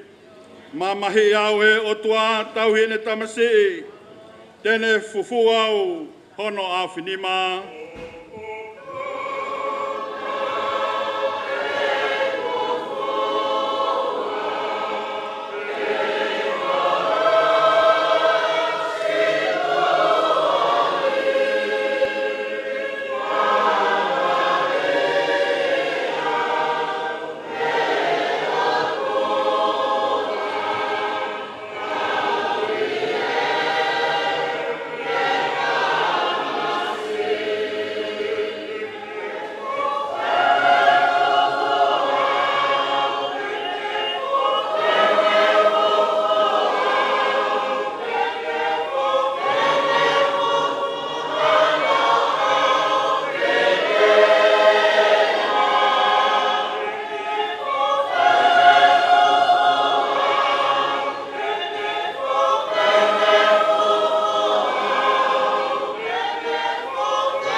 Koe hamau nofo anga he tau tangata pe mo e tau tangata.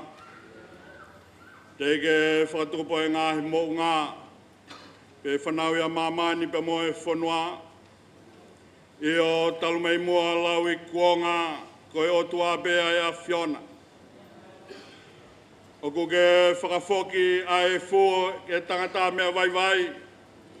Pea ke pehe hako a tama foki mai. Ko e whiawhinia e o toa. Ko mau mātā tōu wheiwa be e ke. Ai hahao ai kakai o ku tui ki a te koe. Ke mau kātoanga e o toa. Ai hoata ai o toa. I he pekia o e whiawhini. I Kalisi Naeata. Ka mauomi ai o toa ke whai ahano whakaheke heka. Ka mauilo papau pe eke hange koe tala e same. Nāne tōtohi whakene mohi. Ka ene aha ke tā koe a Fiona ku ke whai ano whakaolunga. Koe olunga ia e o toa. Na e whai ai whetaki ni mai pe moe a Fiona. Koe olonga e whiwhine, nāne ngāwe i ahono taimi, i nāne ilobe ia e aho peheni o moe. Nei whai ai ne veke pe moe ne hoho i ahono lau maari e. Ke whetaki nima mau be pe moe a Fiona e o toa, he ko koe ia o kune tari aho palomesi, ai palomes koe ia, koia ko tobe e tui piki tai ki a Fiona. E kai kene auha kane mau e moui o tai ngata. Koe whawhetai angai ai o tua ai moui. Pek mau amanaki o tua koe mau i he malumalu e whare koe ni. Mau omi kotobe. Ke mau wakaya i o katoanga o sio ki he mo oe ai kaunanga koen. Na ane taupiri holobe he tangandai ki whaifakau. Ka behe o tua ki hene taupiri holo i ngahi whatongia oe a Fiona. Pe koe hahoni, kune hui mahafu o tuku ai tau. Pawetai o tua, nane tauhibea e tui totonu. Pawetai o maula mare o tua, nane poretaki bea hano whatongia o au ki he ui maoni oni ai a Fiona. Io, kone tau e tau lelei. Kune ikuna e whakapue pue o e mo ui. Kune tari koau hui e mahafo o tuku ai tau. Pawetai o tua e mau koloa lelei. Ma e family lot fare family pe mo lot. O inasi ai o tua assessment o tisi o no sila. I tāpo aki fungani. Na i whaibe ai whetaki nima pe mo e a Fiona whatamo ki kainga lotu koeni. Ke nau inasi i he mo oe ka koe tāpo aki mo oe ai a Fiona. E ke e mau hapai hake. Whaiwe kau mai ngahi toko wā, kau mai si foto. Ka me ngahi mo e family hono kotoa be. Io ai wito si Kalisi Naeata. Ka mai whanau e o toa. O mi mo ai nonga mo e whemari. Ai aku tatai hea tamai kotoa be o toa. Toko ai kena nau mauiwi ai. Penau tari e whakatua meria ai a Fiona. Penau tari o toa. Ai maoni oni ai ui ai a Fiona. Ko hui kua whai ke whae whitani. A wheitau lalo ai o toa. Whakakato ai pōni ka mai tangandai ki whaifkau pe moe koloa o e aho a pongpongina. Io eiki o ngona mai a e mauloto i a Jesu Christ ko alo ko mau whamo ui. Amen.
Whakakato be kere si he whailot whakausi. Malo.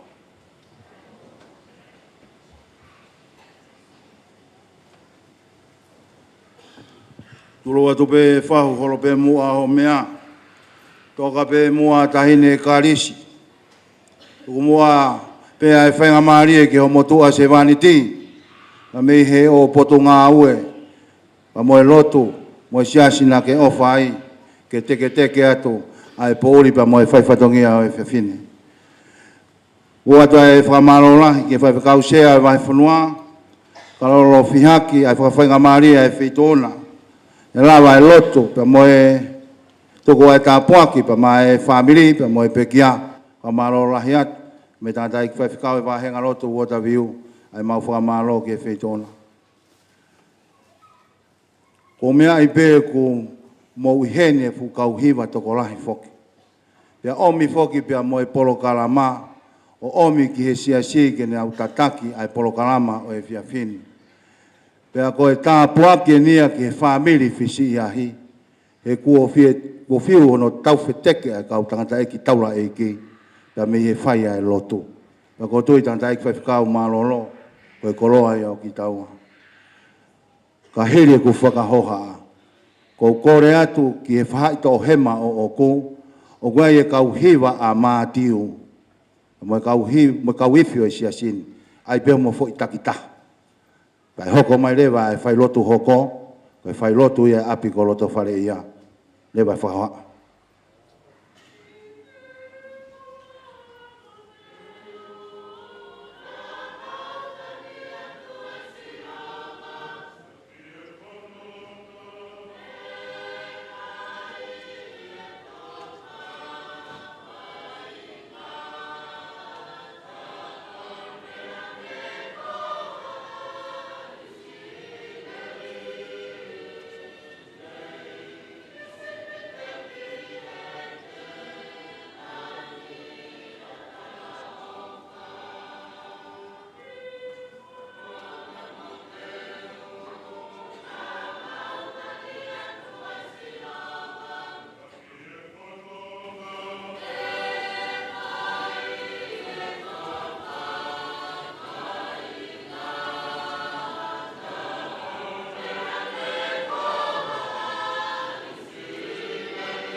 Ka durau atu ka mawaha.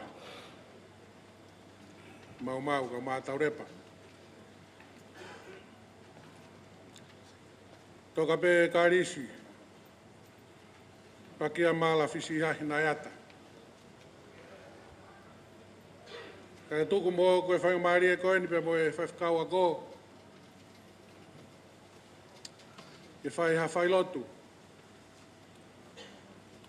Ai siasi o whaanga.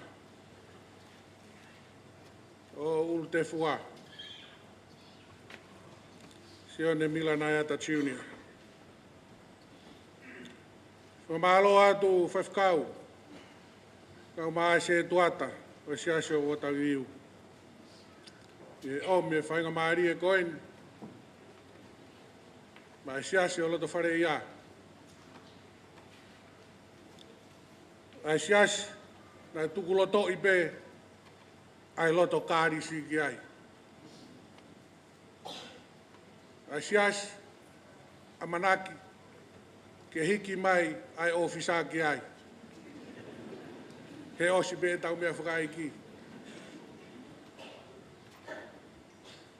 Tu peke whawhonga atu.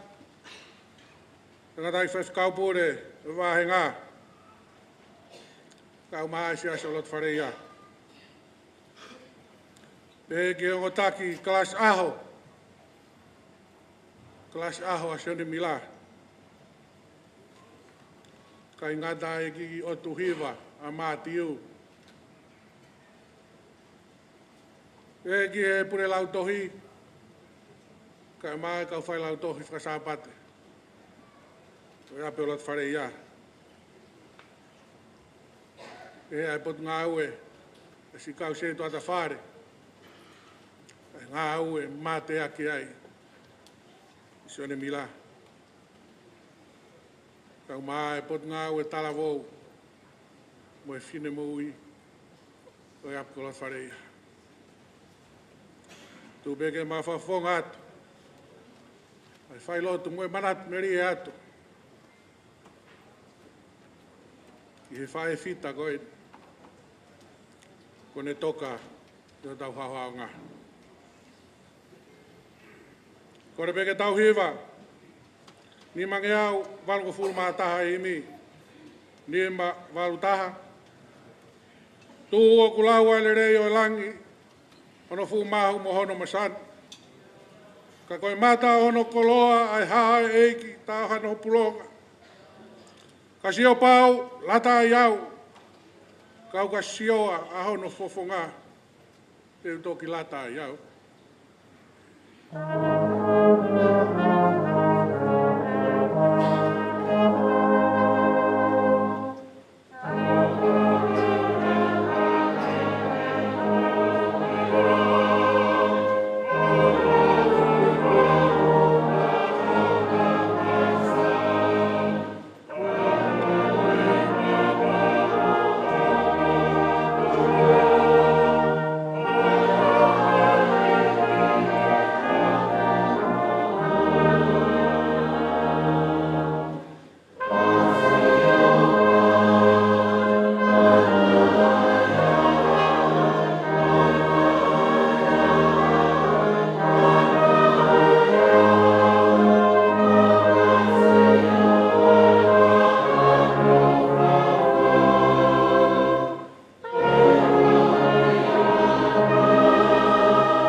Fokoia, tai ha mamahi mo tai ha pekia.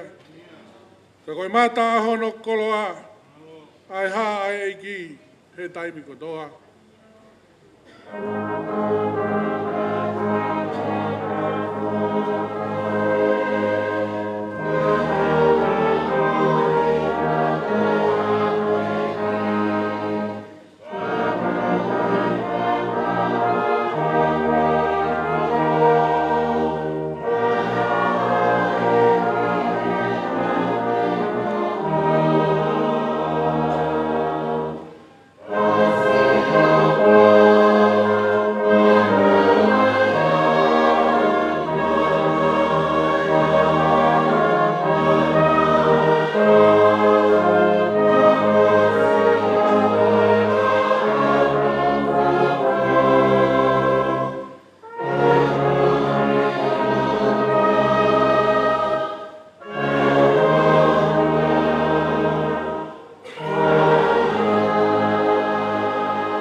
Tau tau kiwa mai ves whakausi. Tō ko e tāne ki nanga beia, si ngā i kupu māwai he pekia. A te lata ke sio ki ai, ka koe e ki pē tere fungani, ves whakausi. Tō koe ngā hile rei o e lang, o ku tū mau o i kai ngatu pai. Peka osi ai ngā hi kua ngā, te ukei to oa be i hono fofonga. Ka sio pau, lata ai au, kau ka sioa a hono fofonga, te utoki lata ai au.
Same dolfa. E whakawhetai ki a Sihova i he taimi ko toa pē, ko hono whakamalo i hoku ngutu mau pē. E pole pole hoku lau maalia i a Sihova, e whanongo ki ai e kau tuu tāmaki, te nau whiawhia. Ko kau mo au ke wiki a Sihova, pēr tau hākea ki i hono hua whawhakata. Nā ko haao ki he eiki, pēr ne talia, Bene hamusi au e uilifia. The happiness of those who trust in God. Psalm 34. Mooni koe mo ui ho haa, koe te lea o tangien. Kai whakawhetai e tawa usia, a sisu o kune maheni. Maheni pē kai fō mawhai, i hono iwi whakalangi. E toko ni e tau vai vai, pia whakalelu he mamahi. Kole ke hūwhangātu he tala whakatapu kakato, ko ka mata aki ai whai lotu e api ko loto whale ia. Kai oat pe mua e pōpō aki ofa, kia Kalisi pa kia Kalisi Naeata. Ko hui pe koe whoha uru te fua, sione mila Naeata pe ko sione si. Helo nā hoko ai sāme koe ne o whakalaulau loto a ki he whae, koe whakanonga ki he whahu, ke ulu motu a, ke witou pe moi toi ngai whamili. Psalm 34 is a word of encouragement, a testimony of a life who trusts in God. That's Kalisi Pagia Kalisi Naeata's testimony. The happiness of those who trust in God. I will bless the Lord at all times. His praise shall continually be in my mouth. My soul shall make the boast in the Lord. The humble shall hear of it and be glad. I sought the Lord, and he heard me, and delivered me from all my fears. Kalisi, a name that means a queen in the Fijian language.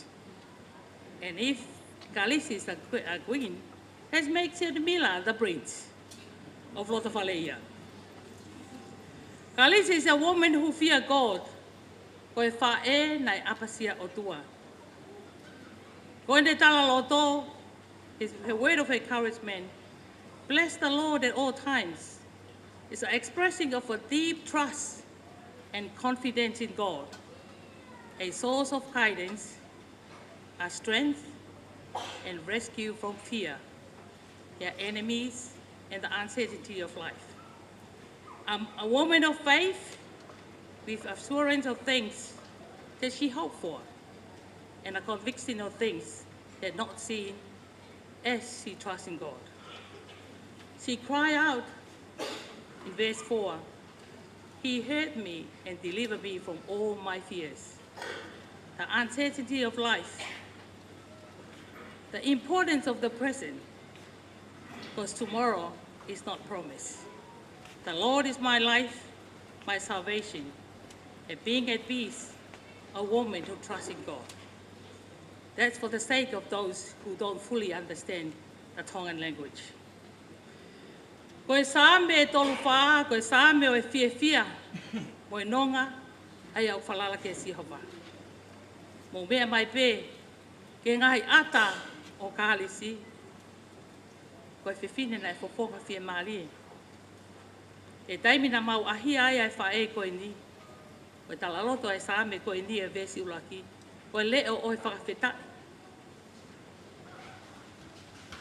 Koe leo oi ilo pau,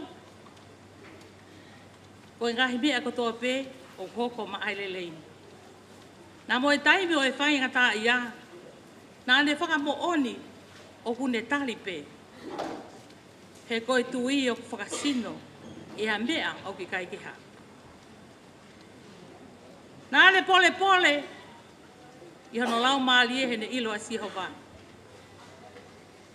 Wae e tō lahi o kunau pole pole i hatau saliote mo hakoloa. A koe whae e koe di, i he mau whiohi, nā ne pole pole he tāpua ki hono loto whale.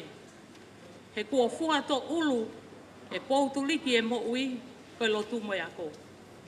Koe ne mata i koloa, Neo nei pe taimi, nā ne hela ia he lea ia sione sii. Kala mai pe mila. Koe lotu koe a Kalisi, o ku te ilo ai pe mea au toka hono loto. Pea koe ne ofo pe pongpongi o whanongo ki a Kalisi o ku lotu. Pea koe whakaongo pe pa ne ilo pe o ku lotu ia, pea alu ia he tikai kelesi ai lotu ia pe amen. Koe whae, nei loto toto aki. E koe mata i koloa e tuku whaholo, i kai halea whiunga, ke whakaha atu sisu, o ku hounga e koloa, ko tuku mauloto lotonga. Koe uki a e sāme koe ni, mo kau mo au ke viki a Sihova, o whaatu lolita. E māto whapaha, koe kau ngā ngaue, e puleanga tonga. Koe pole ia mo uki e ahoni, Ko sa sione lahi, ma sione si, alisi, afu alo mo e family. Ko Sihova, tene whai ho tau hake aki. Na aku haao ki he eiki pane te talia, pane hamusi au me e kuilifia. Pe taimi na de loto si iai mo ne ilifia, e whai ngata ia whakasino. E nai kai ilo he toke tā ia, wa ha a hono alanga mahaki. Taim lahi, na ane nofo tā ili, ke whakasio pe whoki whakaku mai ne tama, koe mahino pe ko nea o mai whoki mo ui pene kau hamarolo. Koe whaena ne tala mea lelei, e lahi ho omi ili fia, ke uteki ki a whakamau. Hei tau tua whanga ia. He ko si su ena o kuku, si lau maali ne mate ai. Whai ange hano li liu, kehe ai tua tāni. Koe pōpua ki ofa ia, so le Kalisi Naeata. O mau tala mo nua atu he māwae mo whae o whanga. Pa mo e taha e ne himi manako. Koe mālolo anga ia, nai lau ki ai palofita. Koe langi i mamani. Kau tū mo unga whau, o whainga tā e hake atu. A whē te wau ki ai. Koe tala noa me lio e whae koe ni, nane ako naki. Mo e te whaka anaua ma ane whoha ai ulu te whua. Ke ofa ke mea kotoa, tūku i ngata ke aonga. Ne ongo peko hai. Amen. Ko hime e whakaosi aki e tau whailotu ai aki ko loto whale ia. Ko e nibangi au, i wako fulu maa whao e himi. Ni magea ki whango fulu maa whao e himi. Si nofo hau hawa, ko hoku loto ko to oa, ko maha masani mai. Ko e nofo tae haili fia, kai whonu i he fia fia, ko e fia fia o lagi.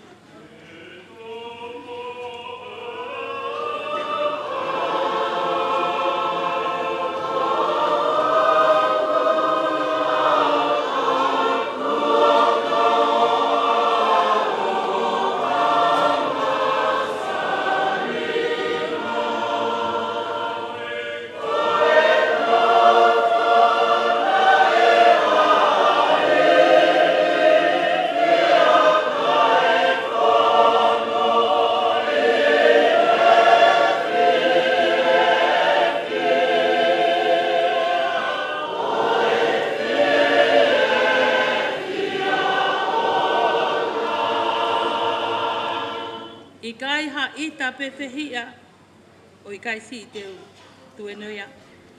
Ha kovi ko whai. Kau ofa ki he mea kotoa, tū kui ngata ke aonga, te ongo pe ko hai.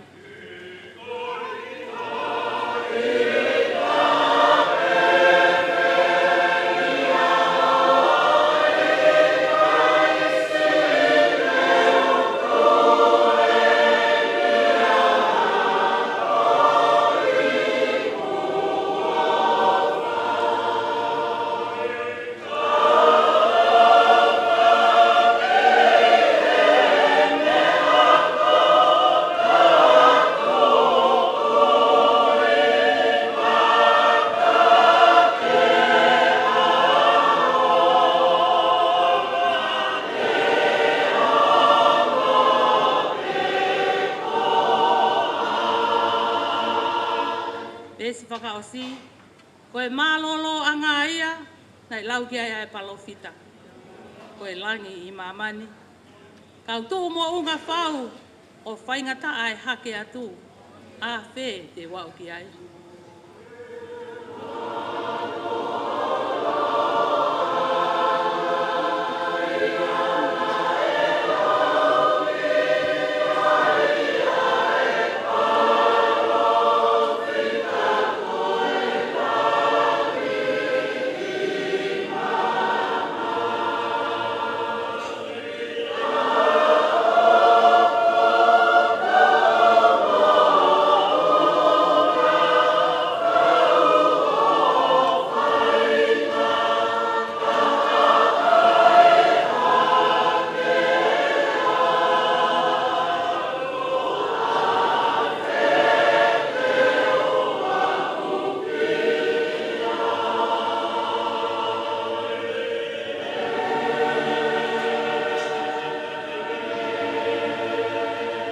Ke tau loto. Koe whakawhetai angai au e mau mo ui. Koe mau ilo pau. Koe otua o ku mau lotu ki ai, koe otua o ku mo oni. Koe otua o ku ne toko ni e mau vai vai. Pea koe otua o ku ne whanongoa, ai hu atu ki loto tatau, ai whaahinga o e tangata koe whaahinga nganghala. Whakawhetai si sue au fia pō, koe mea whakaeiki ai whae, koe tāpuaki ki he loto whale o e whaamili. Pea au mai ai ki he siasi, kai au maa e pule anga pea moe whonua. Mau whawhetai pe o tua, he nāne kilo kei si e a whiona. Pea na ane Kalisi whae ne ngahi fie mao whakafoi tui tui, o hinga pe ko aho peheni. Pea kounga ia ke te ki mau tolu. O tua o kumau lotu. Ai lau maali e o Kalisi ko mau ilo whakapapau. Nane ngāo pe ia e hala whanonga. Ke ne nofo i he toi toi anga o e awhiona. Ai tuku mua e whekau ai tala loto ai mo ui ko tuku mai maa ki mau tolu o kei mui aki. Ke mau to o mea aonga. Ke mau whakawhetai. Ke mau whoaki. Ke mau whalala ke te koe. O tua hifo ho lau maari e maa o ni o ni. Whakapulupulu ai ui tou. Ka mai pulu te fua. Ka mai whangatunga ane. Oi whangatoko wa. Ai ulumotu a. pa moe whaho.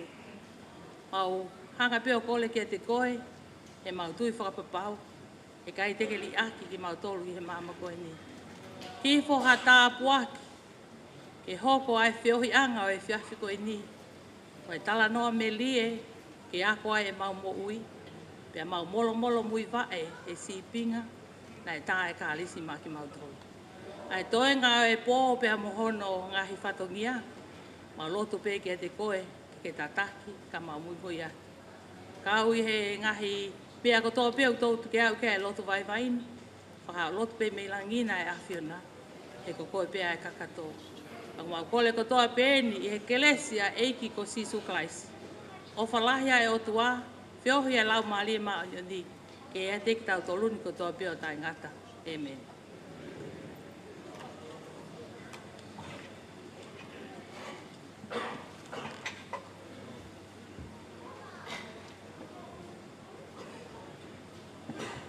Olo peo mea tahine tapa whahu whamure more. Toka pe mua Kalisi o toka anga. Olo peo mo mea kau taura eki. Umua ke whakahoko hoko atu pe. Tau ngau e mo tau rotu whawhetai ke o toa. Koe hui maurioni ko whai ke kaunanga koe whai whita. Koe ofa foki. Kone toka i o tau hau ngā. Mea e tupe kui hene fukau hiwa toko lahi koe hange na ulawe kea ne nai hange. Aku honga au pitoia ki e motu ani, o motu taimi ka mou mea mai. Ne wosi ange foki ai whainga maarie, ai fukau hiwa koni nai toki hiwa. Ai whainga maarie koni ka hiri ku whakahoha. Ku atu e ke whainga maarie whahai tō matau o oku, ai e fwoi vilo peko ia, o toi hiwa siasi o Kalisi ia. O mukatake kau hiwa koe me nofu koutia whai whikau kuri fisi ahi. Ko Kalisi, ko e solo ia pe me mui whanua pe me uasila a, ko e solo la wo taha ia api ko wota viu. Mukatak hiwa ke ua re o tolu mo re o wha. Taka hiri ia. Uia ia manatu merie pe me roto whare o siasi. Ko re atu ke tangata eksikeitai lahi siasi vire ke sa maire. Ke ne whakahoko mai ia. Pe hoko mai he tua koe eksikeitai lahi. Ai foha e peki ia. Atu peha mo ki minute ku whainga maari e pe e tau taime. Pakato iai hangai whai lotu ku whakahoko hoko mai. Hau ki tau lotu. Tau lotu ki tau tolu ia ke he otua. Ke to koni mai o teke ai pouri. Ko afe mai o tau lotu whare. Lewa whakahoa.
le ke u whatapu ke a whio e tua mawhio talo rotonga. Whatapu e mohono whare tapuni. Whatapu ke kere e kiri. Whatapu mawahe ke peki a. Aine ko Kalisi Pakia mala Kalisi Naeata. Whatapu ke whaho. Whatapu at ke witou. Whatapu at ke ulmotua. Pe moi family katoa. Koukori ke hu whangat. E ngahi tala malu kotoa e whanua. Pe whatapu mo e ngahi to unga kotoa. Au to tonu ke whakatapua. Tapu ki haa whaiwhikau. E moa loto. Ka e tā mo oku ai whainga Maria e whiaf koini ko omi mo oku. Ke u whawhawhonga atu e ki si i he wahenga o kalani ko e la taanga i au Kalisi. Hoku ingoa ko vidi kesa maile ko whakahauko atu e mau se tuata. Pero ukore whamore atu. Na aku lalaka atu o ope ki tua pe au pakia halou terie. O mo oku e whainga Maria koini. E whamonu, a kukoloa, koe manatu ofa. Ke kauna whanonga pirikimi. Koe whae, koe tō whiwhine. Koe mate aki o Kalisi. Hoku iai pe hoku pinkinga oku mo Kalisi. Hoku family ofi. Family e tangata iki. Koe whiwhine e tupua e tangata iki. Ka koe tangata e tupua i a Kalisi. Ka moene tangata iki. Ai tuku ia ke ta whaki e whiawhine he ko whawhawhonga atu e si he whiawhine. Pera pau te o manatu ia o Kalisi me si me i tonga, hoko mau hao whoku me ia wha, pe mo ni tō ua ne o se whakahoko atu e mau whaiwhekau koe ni e hoko mai a aripate uhila. E lau ia ke tau e mei whangu futupu a ke ni mango fulu. Peo pe ke whakanou ke whaipehi mau whiau mai mo si o vai tau e wangu fulu. Ka te uwhenga peke atu e hou ua koe ni, ai ki whamatala o whiawhine. Pe kou kore atu, mou ka taki. Koe hui kua omi e seo ne si ia Kalisi ki hen. Pena e os teu peke au pe hen. Kou tue koe halai e whiwhine koe ni, tō whiwhine koe ni. Ne os teu peke hai eiki. Ka pau te whakakau ki a Kalisi pa mou mea hake pe ka taki whamori ki hongo tā koe nau tuu koe. Koe whawhonga o Kalisi ko manatui, he aha ko tope. Pe whine whakawho ofa. Pe whine mari. Pe whine ofa whamiri. Pe whine anga ngofua.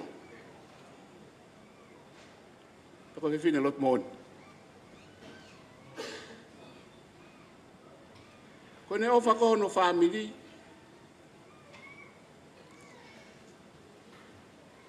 Mui holope.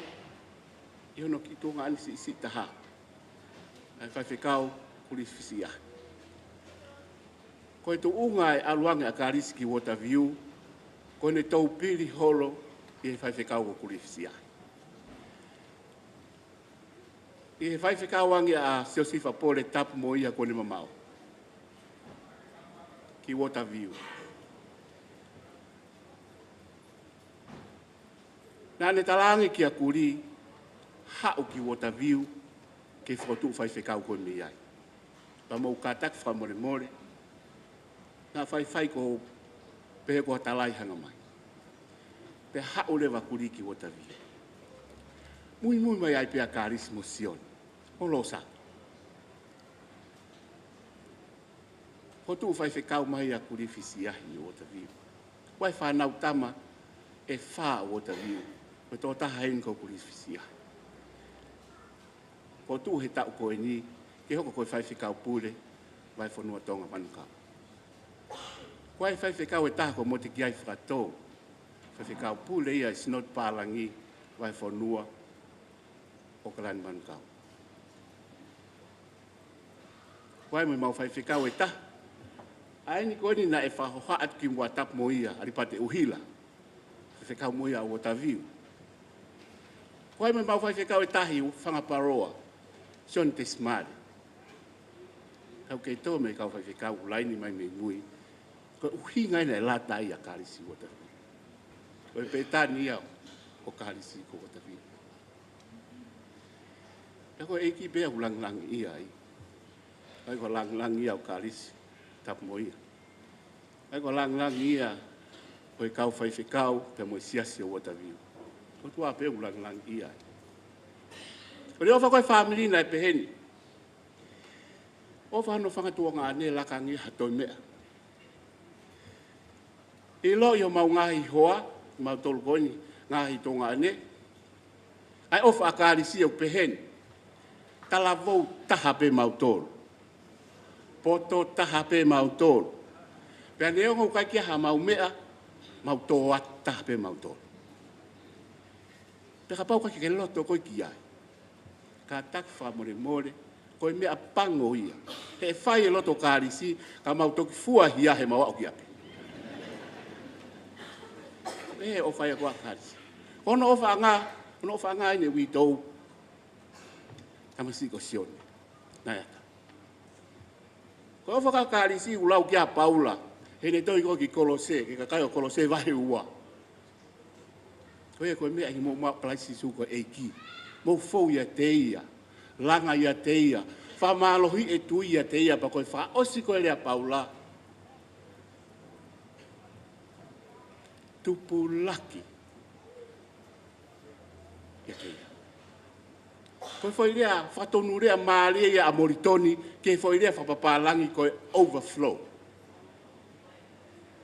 Tupu laki. Koe ofa u kai ke lava o mapuke puke. Koe ofa kune teke mea kotoa pe kai. Ka ina sea maman kato. Koe ofa ina ne whai ki hono ofa ngā kasioni. Nai pe hen. Nai ai ho ma whakautua tap moe. Hau whanga pe tap pe moe. Mohoku mata apurebe mo sioni. Pena iloi pe Kalisi. Pena e ma vai na inu koe vai. Koe lau i avoka. Koe ofa koa Kalisi koe ia sione hono whamiri. Uwhanga e whakatapu. I pesione o te lai avoka. Kau ai pe mua ue fua hia he inu lai avoka. Sione. Tapa mo Kalisi ko ta nesi yen ko ala. Kari ak ki tau pe wakai na te alo kumi haneske. Koe whakakau koe ai se tuata o loto whare ia ke hau ke ni i kai. Te ke hau pe koe ki wotaviu. E talo tu pei wotaviu. Ko sione si. Ko sione si o mo oni lau koe asoni westire. Na mau i wotaviu bebe mo sione si. Pana e fu si fau. A wotaviu ia ke tale niti o anghe o tua ma sione.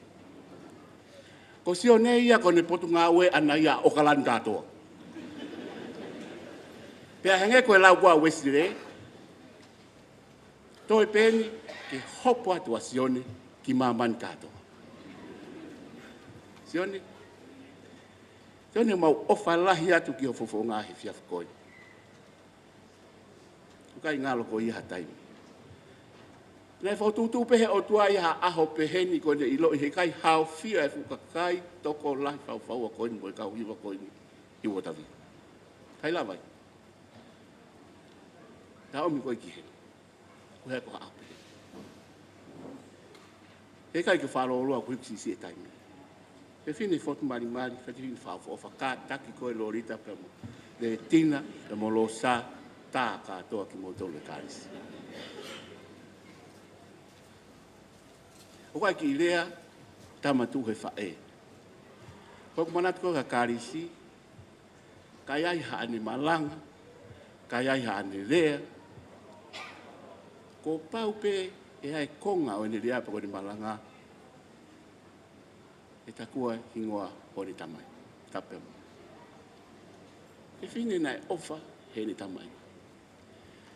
E fine na e whanongo ki he leo o ni tamai. E ngā historia ko aki mua mo mea kotoa pekia. Talo ni lot me keisi isi. A oe peni ki o no ui ki i tāniti. Kei nofo ma upea Kalisi. E ngai tala i whare a ni tamai. Ngai whanau. Tau nofu tā tole whanua muri koini. Mo upoto ange mo tō luia he mātua. Lai koe pai pai. Mo ngai mea ke he pa mo tala mo tōku mo upoto ange mo tōle ka mātua. O wako tō nani mea Kalisi.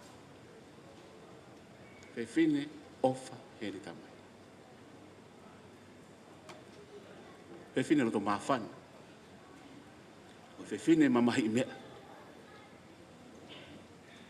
Ka tau ai pe, pe hae ngau ku ni whai. Ko hono le lei ta hape. Nai kai ake ni ngau iku.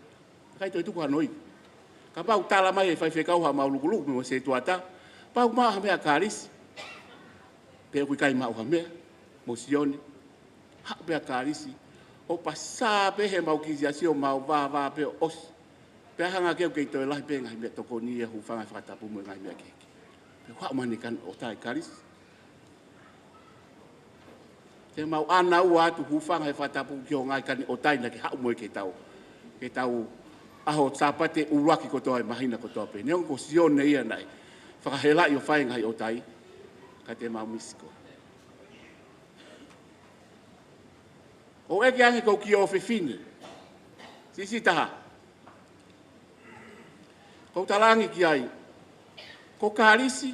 O ke manatu ia Kalisi he tau sia si talana. Iyo ko ilo ia Kalisi. Kapai ko haho manatu meria ka Kalisi. Tala mai o ko whiwhine. Whiwhine whakao foofa. Whiwhine mata mari. E aho taha na walau da ke lotu. Pea usia kono lipstiki tapu mo hawhanga. Whawawha ia e bau talanga Kalisi. Ke ngari me fo ilanu koe nā. Pea to'o e Kalisi ne fo lipstiki. O ange keu ki taini sisi. Pea talo e ne vari me aho koe ako whiwhenga ke tau whikia ame kia. Koe ne manat ofa ia. Ke whae mo tu whiwhine. Ko ula pea kou whae a koe. Koe aho koe sapate koe ni na te kosi. Kai ko sapati ko na te kosi. Ki mua wike. Whahae Kalisi. A mea umomua taha hene mou. Te tumu aki a ene tau hiwa ki o notua. Whae mau whataha hala ata ke mau iloi o kuiai anu whautua. Ufanga whata. Hala ata. Pea hu mai ke mau whataha. Tala mai ke walo sea. Pea toki tau whakau he whai koe whataha ko ia pēna tala tūtu unu mai ka te au ke mau whataha mai mea koutonu ke whai. Awa mau whataha pe neha no whatongia na e wahe ange siasi. Pea ange wae ua e whatongia ka Kalisi. Te teo ke mau whakamaa vai, mau whatikau o se atupo. Pea pehe maa Kalisi. Mai katoa pa ko hame mai vai uai. Ka ofa ko a Kalisi ke no tua. Fala ka katoi hatone. Pe au ngeno fatongia, pe ko te ni ko au sapate, ko aho fala ite, ko aho fai fa mavai. Au ke monite, hau ke ulaki lotu o wiki ha amo. Fai lotu ko fanongo ke rea fai lotu. O kule pehe o kuyai. Ai apsia o hoko. E siasi o water view. Ke tahe ngahi Vasco la water view. Pehe kau kusio takai holope te usio ka fine eki vai. He kau kumau a kuia au kei talavau pea Kalisi. Pehe usio holo sio mai ki mui. Kai ki usio ka Kalisi. Pehe toi fo. Hala ataki whaha iloi kia. Teu ke vai ua wike lotu mo mahino kon ko si hiki a Kalisi. Kamata ke hoa se tuata mo kau whiwhine. Pe ko ha ko ai ke tongia whatongia o Kalisi. Ne oange siasi. Tā mai, ai whohasi one, tala mai, ko whē taimi whai ai lotu e whia whalai te, ke o aluato o atu.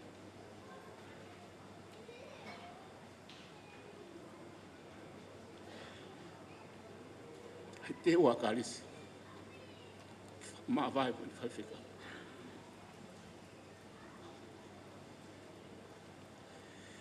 Nei ka venga, malanga i taha, ka venga i mau whai whika ua ko. Nei whamanatu mai Kalisi e mau whataha, ai e loto ke lahi ke ko e tua ulahi.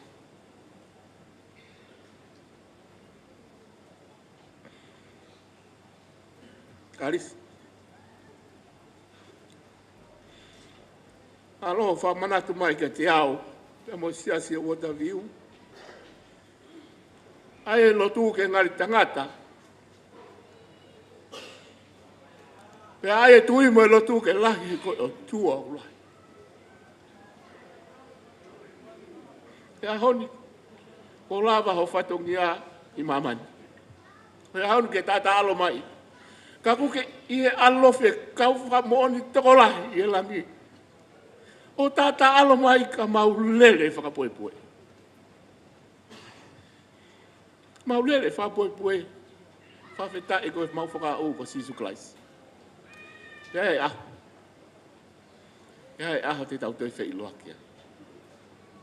O whalahi at ke te koe. O whaat ke fofonga. O whaat ke fofonga e wikau. O whaat ke fofonga. Ngai te hina. Ngai tonga ane. Kau maa si sione. O whaat ke te kimotor ko tope. Palo. Toa whai.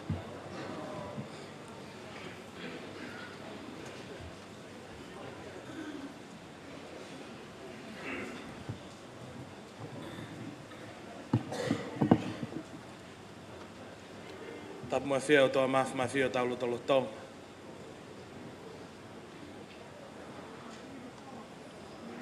Whatapu atu salote. Whanau me ngai mapuna ho eiki.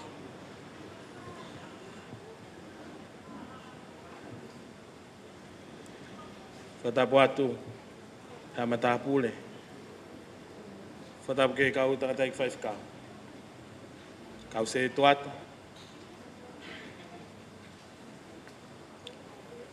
Tainga off. Tau kau whatai hoa koen. Whatapu ke whahu.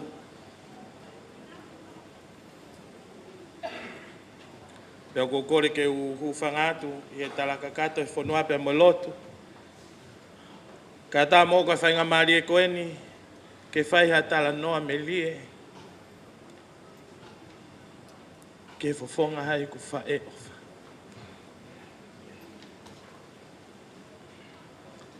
Whae nā ne ako iau. Ake e kupuile a koeni. Toko a whainga tā ke haa. O ai ho haa ka lawe mai.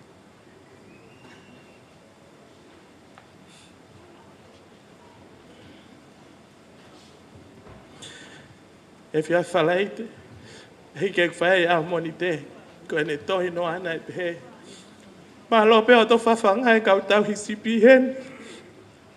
Kau hori pe ke taka ngā ke ilo tau hilelei.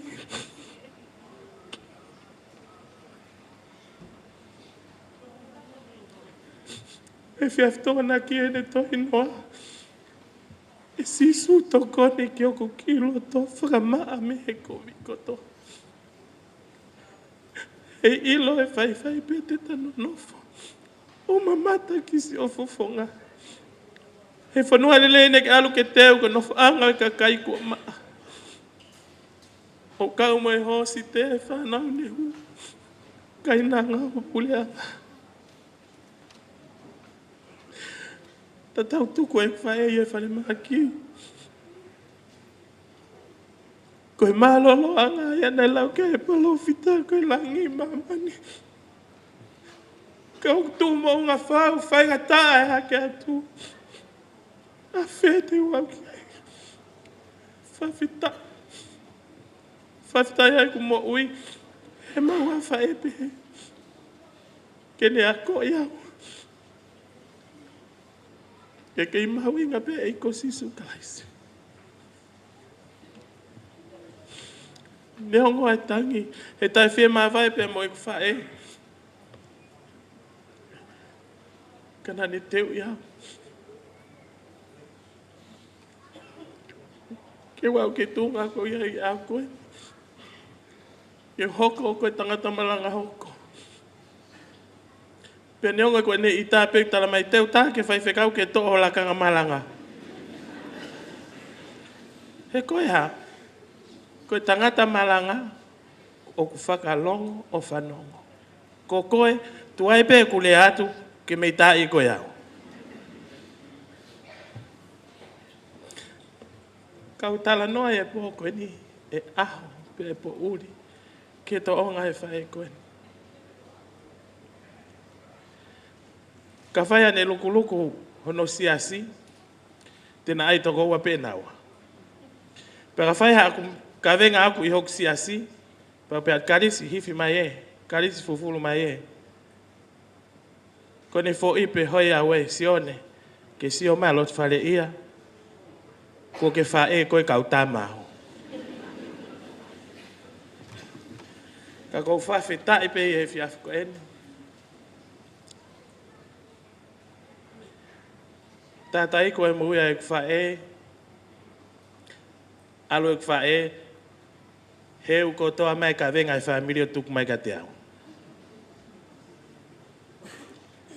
Whamanatu ki a te au, ai whamawai pia mai ne whaiwhikau.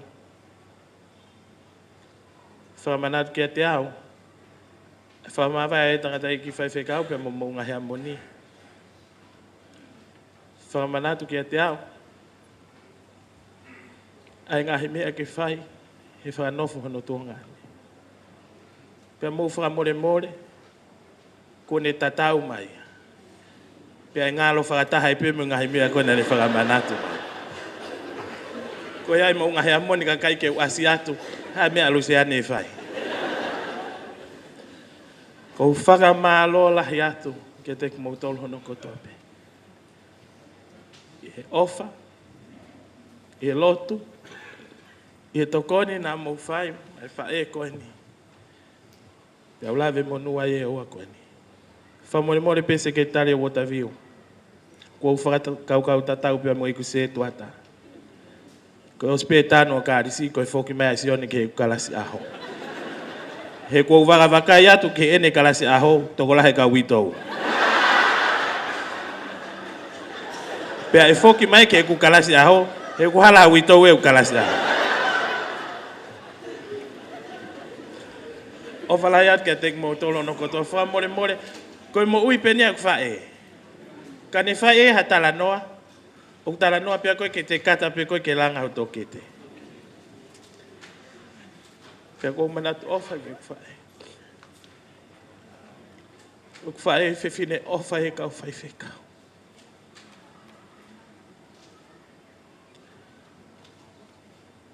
Kau whai ki tala noa whakatua koe. Whai sopingi o tuki api, ke whai ake hona tauhi.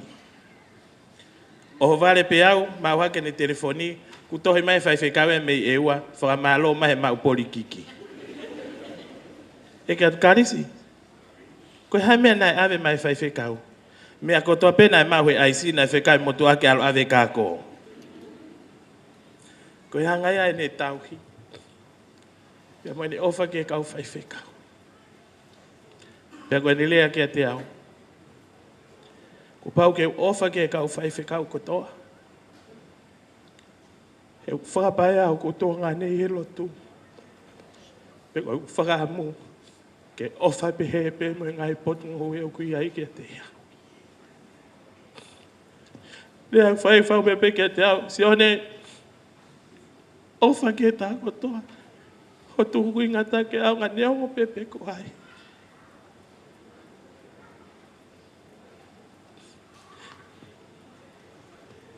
Whae, ko salute atu kia te koe. Pe mau whakapapala. Nā ke ngāhi pe au, ki ona te iai haku ua mo aku tatau. Pea ko horea mau kia te au. Tuku o talanga tahe koe ape ku mate ku to oho kalauni. Hange koe nai lawe kai koe whaifkau ako. Kuinia kau pirinisi au hene wakai. Ka kou toi whamanata pe family, teo kei ka launi pe. Neo ngoi mate i kwa e. Ka mou whenga ke tau ka launi, ko e hoka nai hula hula.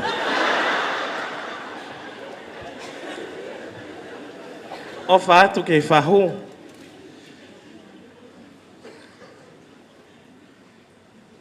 Ka koe o whaanga nio i kwa e.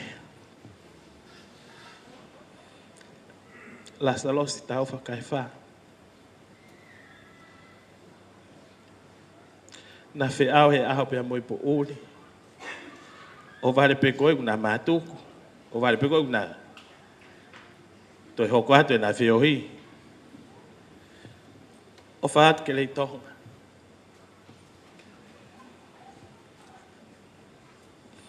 Ko o whaat ke ta hono kotope. Wha malo atu ke siase o wataviu.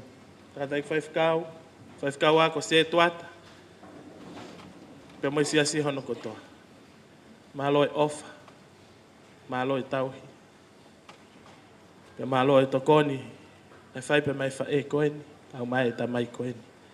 Ko whai at pene ai pere a tatau ai wita uka tu mou tolu e heua koeni. Whakahoa pe. Hono whakatoa. Whamalo atu. Kainga ofa hono kotoa pe.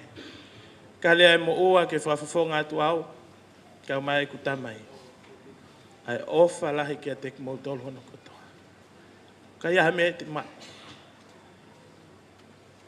Ke whakahounga aki. Homo ofa ku ofai. Kai tawangi pe moe o toa e kakato. Ne kei whafonuivi ki moutono. Hange koe taha e ngahi himi manako e whae koe ni. E si su whafonu o whahau. O taki ke matawai moe. Ke tautou utu ai ono whamau. Pe au mātai pe. E tue e awhiona. Toka e whae ofa. Ko ofa lahi atu. Lewa e whakahoa kau tatau atu.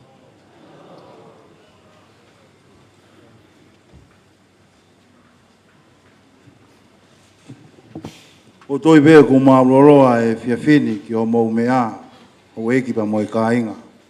Ka koe hui foki koe whainga maarie o ou o tuku ho mo uanga ke mea mai ke au fia mo i whakawhi ao ki tahine ko Kalisi Fisi ahi Naeata. O ko uatua ia heni ai whainga maarie heni ma ai kau hiwa. O toi kau ai kau hiwa koe siasi o Kalisi he hiwa. Wange pa mai kau hiwa koe me whahai to o matau. Pa mai kau hiwa koe ne siasi o roto whare ia ai pe foi takta. Pa ka hiri ia. O koutou koe taimia ke tāpunia e tau ngāwe a honi. E potu ngāwe koe ia.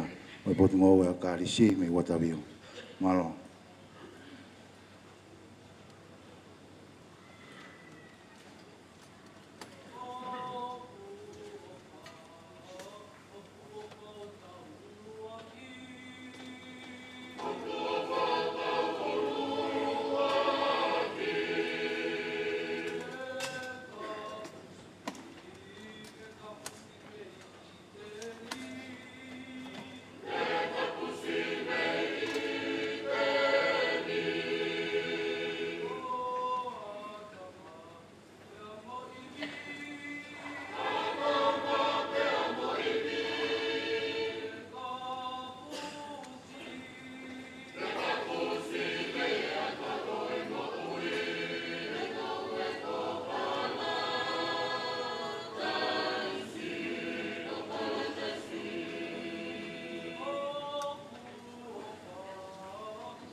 more more be.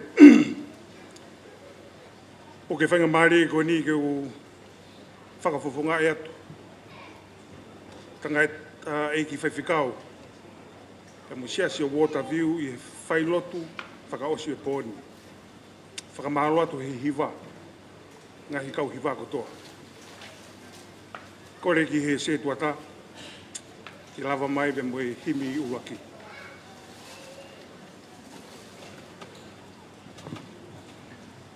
Korovolahi me kamata aki, whaosi aki, ai ngawe mamafa, lotu whakawhetai, whakawheao, whaosi, Kalisi, pakiamala, Kalisi Naeata, ko e nema nge au tongo whuruma au no himi, nema tolu ono, I tau hiwa. O ka tau I mai koe, mea ke whai, ke te ofi ki he eiki, e ko se tane te ne holape. O ka fotu hono whiri, e ne mana tua, e ne whai mua. E toafa o siu te a, tu o tolu ai e ne alu aku, ka ne kaimea kovi lewa, o ka tau I mai.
Tau ka mei vai, koe mea ke whai, ke te ofi ki he eiki.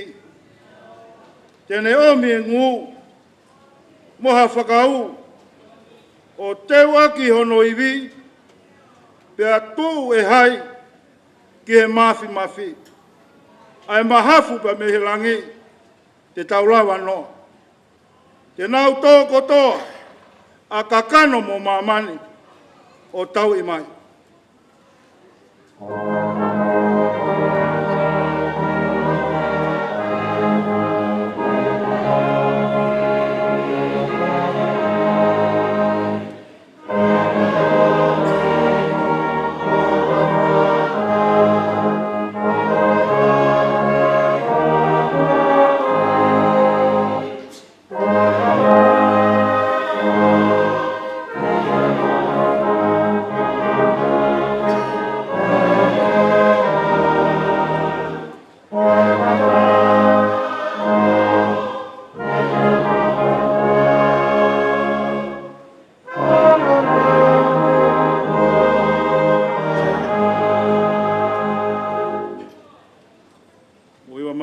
Whaosi, I he mea kotoa, koe fuu koloa.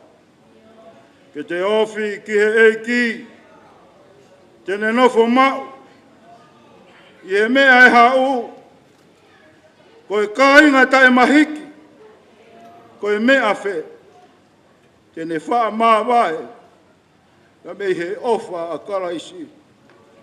Te tau ohe wai, mo e loto a whi, kai a siri ene piki o ka tau I mai.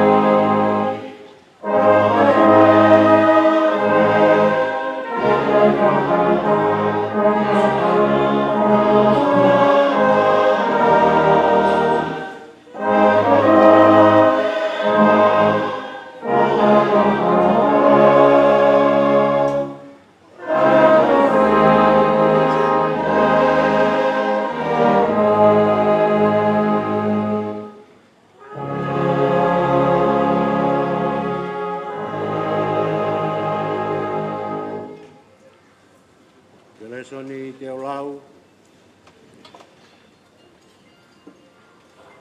Ke whai ake tau whakamawai pia mukarisi e pia pini.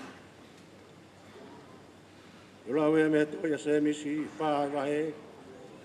Ulau e ono o au ke ono hongo fulu. Ai au te he e tala noa. Akulahi ange ai ene whaaki keresi. Koi ai o kune pehe. O kutari te kei he otua e a fungi. Ka kune whaaki keresi ki he anga vai vai. Koi a mou whawai vai ki mou tolu ke he otua. Ka mou tari te kei ai te volo. Pea tene hola me te ki mou tolu. Unu atu ke he otua. Pea unu mai ai otua ke te ki mou tolu. Whakamaa hamo ni mā a kawanga hala. Pea whakatapui a ho mauloto. A kausio se ua. Mou whamamahi. Mo toe. Mo tangi. Keliriu ho mou katako e toe. Ia mo mou whiawhia ke whakamama hui. Whawai vai ki mou tolu i he ao e eiki. Ia tene hake ki mou tolu. Amen.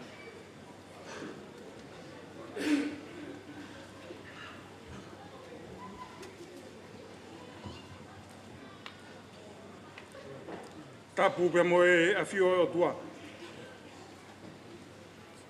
Tapu ki kau hala lalo. Tapu ki kau hala uta. Toko kore ke hu whangatu he tala malu e whanua pe moe lotu. Kaya tā me motuani ke whai whatongia koe ni.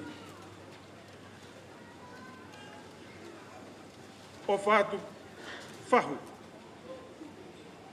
O whātu sione. O whātu sion sii. O whātu Kalisi. Ngāhi tunga ane. Moi whāmiri no katoa, ulumatua. Kau puke whainga maare e koe ni ke whai ha vahe. No pe mak tau tōru. Ke tāpuni aki. Ai whakawhi ao ko tau whai. I he pōni. Kalisi o kuofa mai. William Tupou. Nere maire. O kuheni pe nau whanau. O makapuna. O nau whakafonga. E ikai ngalo o whafonga i te kinau tōru. Te kona o whaanga koe. Koe anga koe tau moui. Koe whanau i mai tangata pe koha whewhine ki mamani. Koe whai nā tūla ia tau urunganga ta tau ai. Ta tau pe koe hae matakari. Pe koe hae whanua. Pe koe hae whamiri. Koe mawai ha pepe me he manawa ne whae. Ko ne fuafua me e whai koe tangi. Toko ne tangi uruaki. E toi mui mai mo e tangi. Ka fia kaia e tangi. Ka fia sio ki hene whae e tangi. Ka ne fia mao ha mea e tangi. Pe hoko e tangi ia koe mea ia e pepe. Aluhake pepe o lava lue. Alu ki heako. Aluhake o tau honga fulu tupu. Tau o fulu tupu. Ke i tangi pe. Tau tolu ngō fulu tupu, tau whāngo fulu tupu. Nima ngō fulu tupu, hao ke fitu ngō fulu, me walu ngō fulu, ke i tangi pe. Ko tau natu la ia. Peo ke tangi ni ihi koe mamahi. Tangi ni ihi koe irifia. Tangi ni ihi koe tōtu ai fia. Koe tangi, te mui tengi hia koe ni a water view ka mai whamiri. Ulu aki, koe ikai he malava. Ai mawai. Koe hui tau ofa ia Kalisi. Tau mahu inga ange. ai pure, ai o tua, o kai ki tau hanu. Pe koe tangi e taha, ai ni a water view, koe tangi e fie fia, he ku ilo he tangata iki whai kau pe moe si asi e whai tuku. O ku iai a Kalisi, o ku ihe maru maru o sātai. Me ihe li whai kau sea, o ne whakalau atu kau whai kau na fau i water view. Kwa ue ni te mohok whamiri, iai he tauni.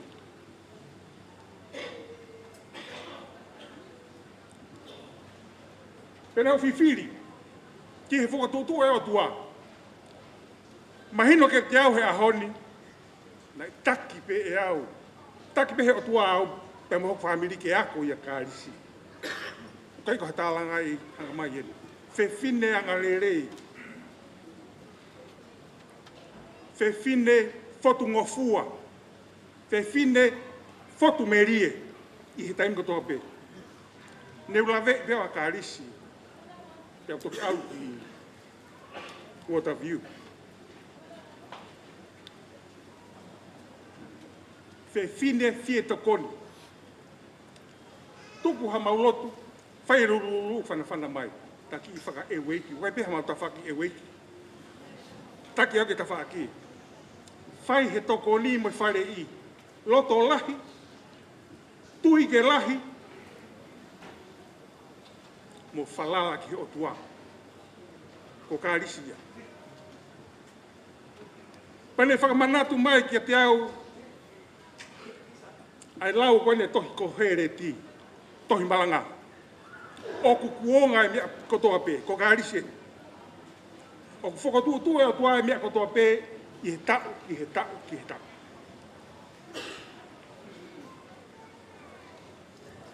Koe au koe e tau tau. Koe au koe ka pongi pongi. Ka pauna e toe pehe tau koe ki tau whetau laki koe tau whakamu ui. Koe pongi pongi ki holo hifu. Au pe taimi mo e wao fiange taimi whetau laki pe mo eiki. O ku kuonga e mea kotoa pe whakamanatu me Kalisi. Ko i pseri kona e lau se tuata mālolo, tohia se misi. O me te fito e tohia se misi i he tui ki he otua, pia mo e ofa ki he otua. Me nofo taha pe e tohia se misi ki ai. Whakawai ki mōtolu i he ao o e ki. Pia tene hākia ki i mōtolu.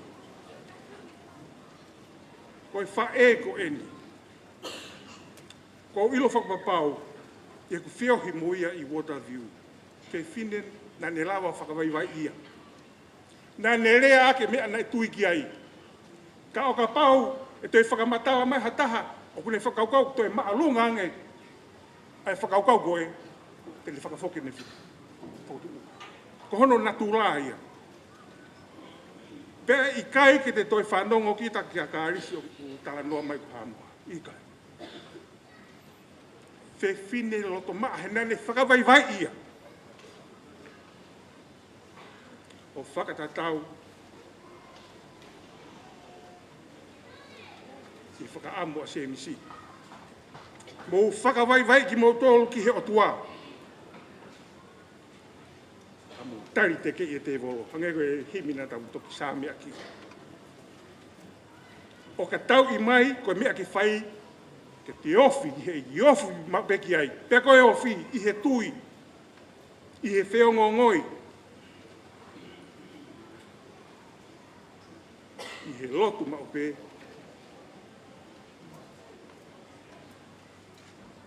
Whakamaro atu Kalisi. Ho o ako i e motu ani, ki he whai e lotu. Pea mo e natula to tonu o e lotu. Ke to mua whakawaiwai. Aku kita. E toki poko atu he ngā. Ko e pōpō aki ia ko ome Kalisi, mā tau tōu te whiawhini ka inga. E tau whakawaiwai i tau tōu. Tari te ke i te volo, ka tau unu ke ofi ki he otua. I he wafa e tamai. Ta mo alo. Mo lau maari e mao ni on. Amen.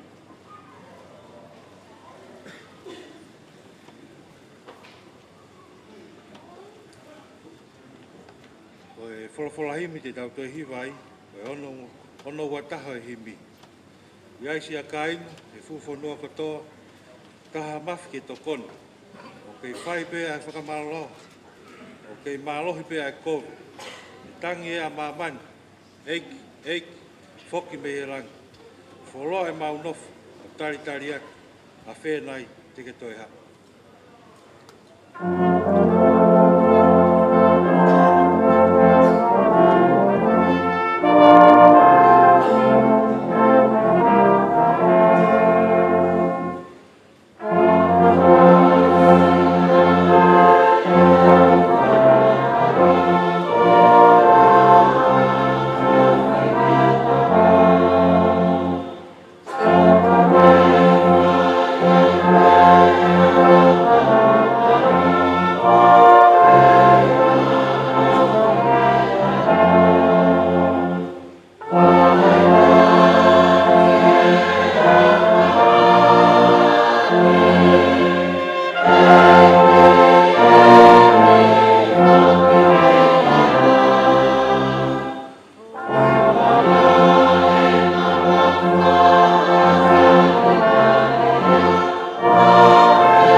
Foxy sube lang, te ala mai pe, o ku vai e whai hosi asi.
Mafi.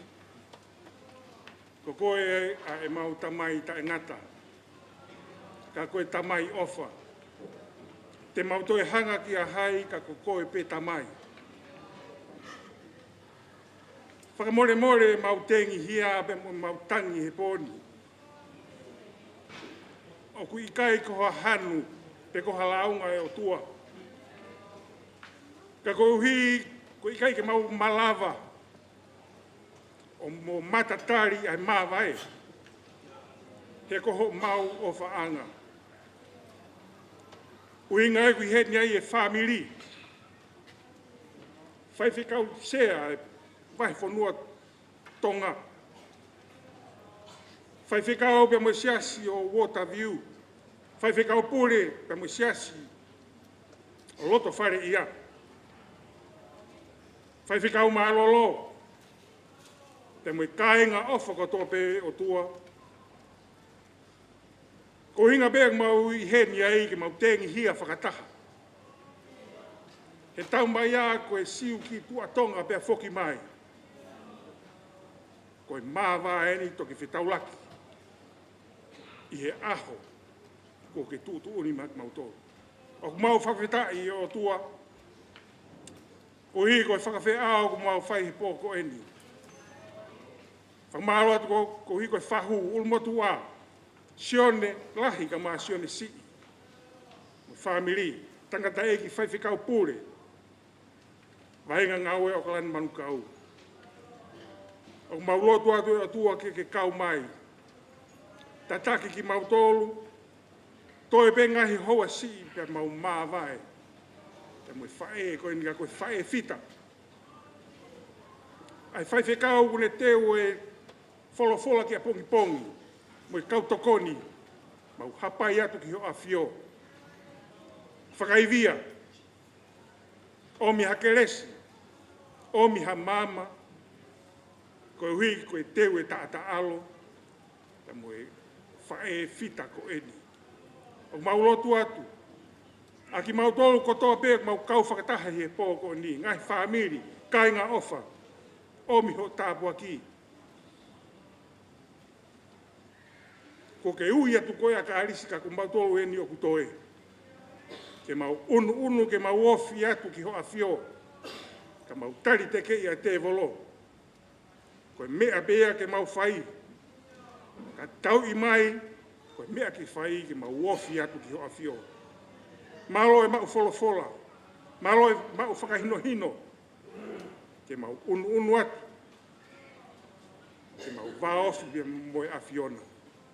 Koe tau tapa lotu o mau whai. Ka koe tau tapa pe a kau vai. Tau whiao mo koe he pōni ka mai a pongi nei o tua. Whai e maa vai pe mo whai koe ni. Tau whiao pe pe moe a fiona.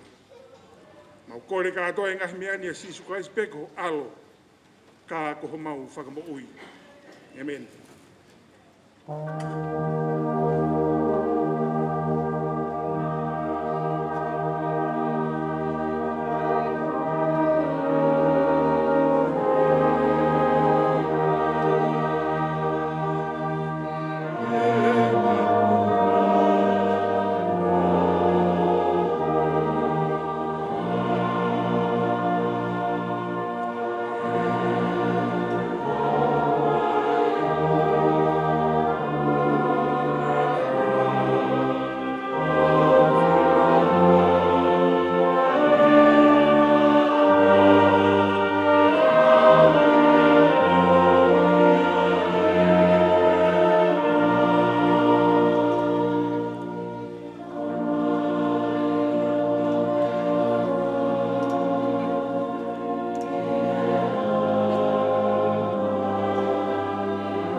Ko eklesia eki ko Sisu Christ. Ofa e o tua ko tamai. Te mo feohi e lau maari e maa ni o ni. Ki ati tau tolu koto pei o tae ngata, pea tae ngata. Amen.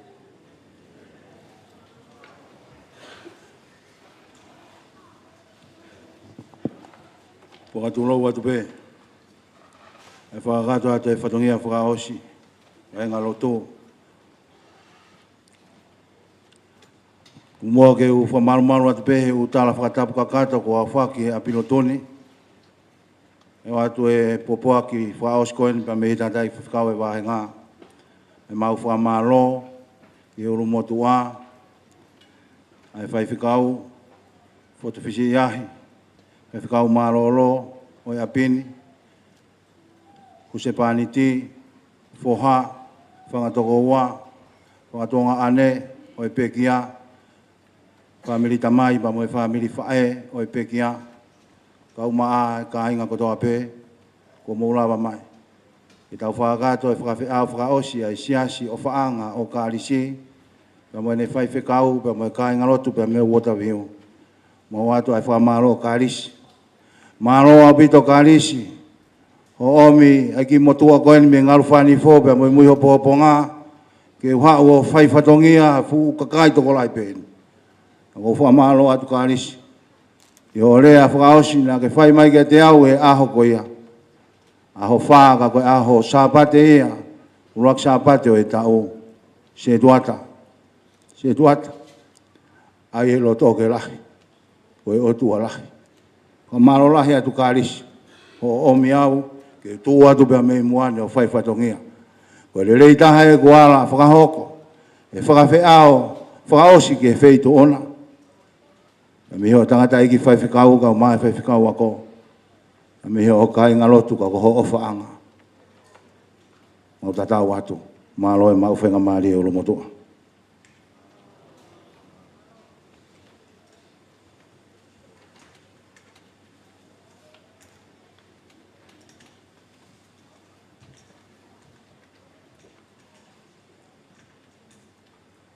Tawa mai ni ki he mata umumu whatongia. Paglawe i pe motuani ko warengai po. O ngā. Tau so mou mea ane nai. Ane hoa tā. Ko tulo watu. Tuku pe mua. Te ufanga. Ngai muaki tala whakakatu. Na muak tō kaki, i tau wau, au fia whamawai, whaos, mo whae whitani.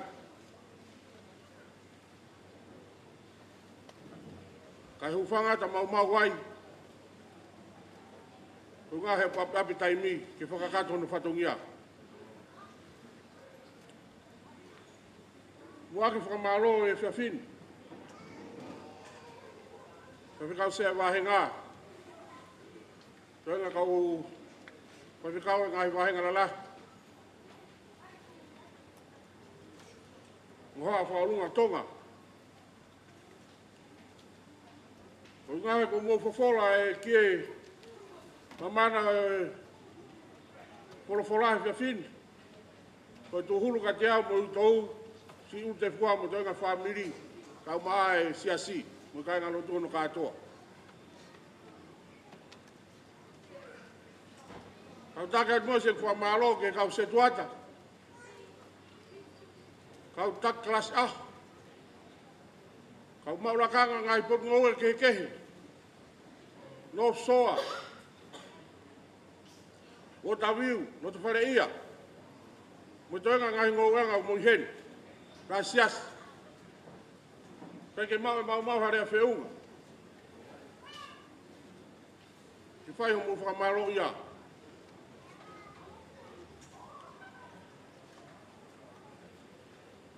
Whakamaro atu, tamsi wha. Maro e kei whakaranglang e whakangengeia. Whakamaro lahi atu. Whai whare whawhine. Whai whare tangata.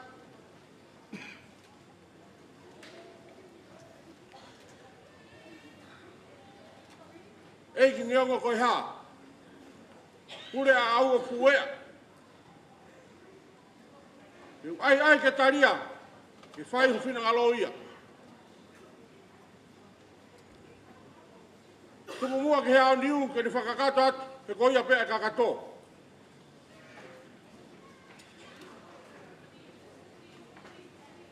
O tau whatongia toi ke he whawhin. Kore atu se tuata me kawai nop soa, me hoa. He ki se tuata kota viu, he ki lot whare ia.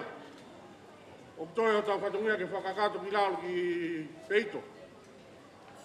Kahiri eni, mo ilo peo tau whatongia ko ia. Ke toi ngā e kainga ofa, kainga lot, tuke pe whamiri. O kia i peki po i pate taha muhe ko si teu he utou. Ka mo e uru te fua, mo toku mea ki apu whamamaro. I he whamiri, mo whanau lelei.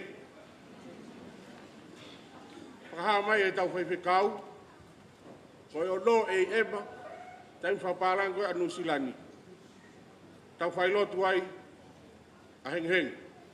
Pea ka hiri ko ia, au te whanga maria se tuata, o ta viu, mo e siasi, mo tō rewa whakakato. Maranga i he taimi hiwa pongpong, ka tau hoka tai pē ki heo wau tanu. O whalai atu, te rewa maranga tatawat.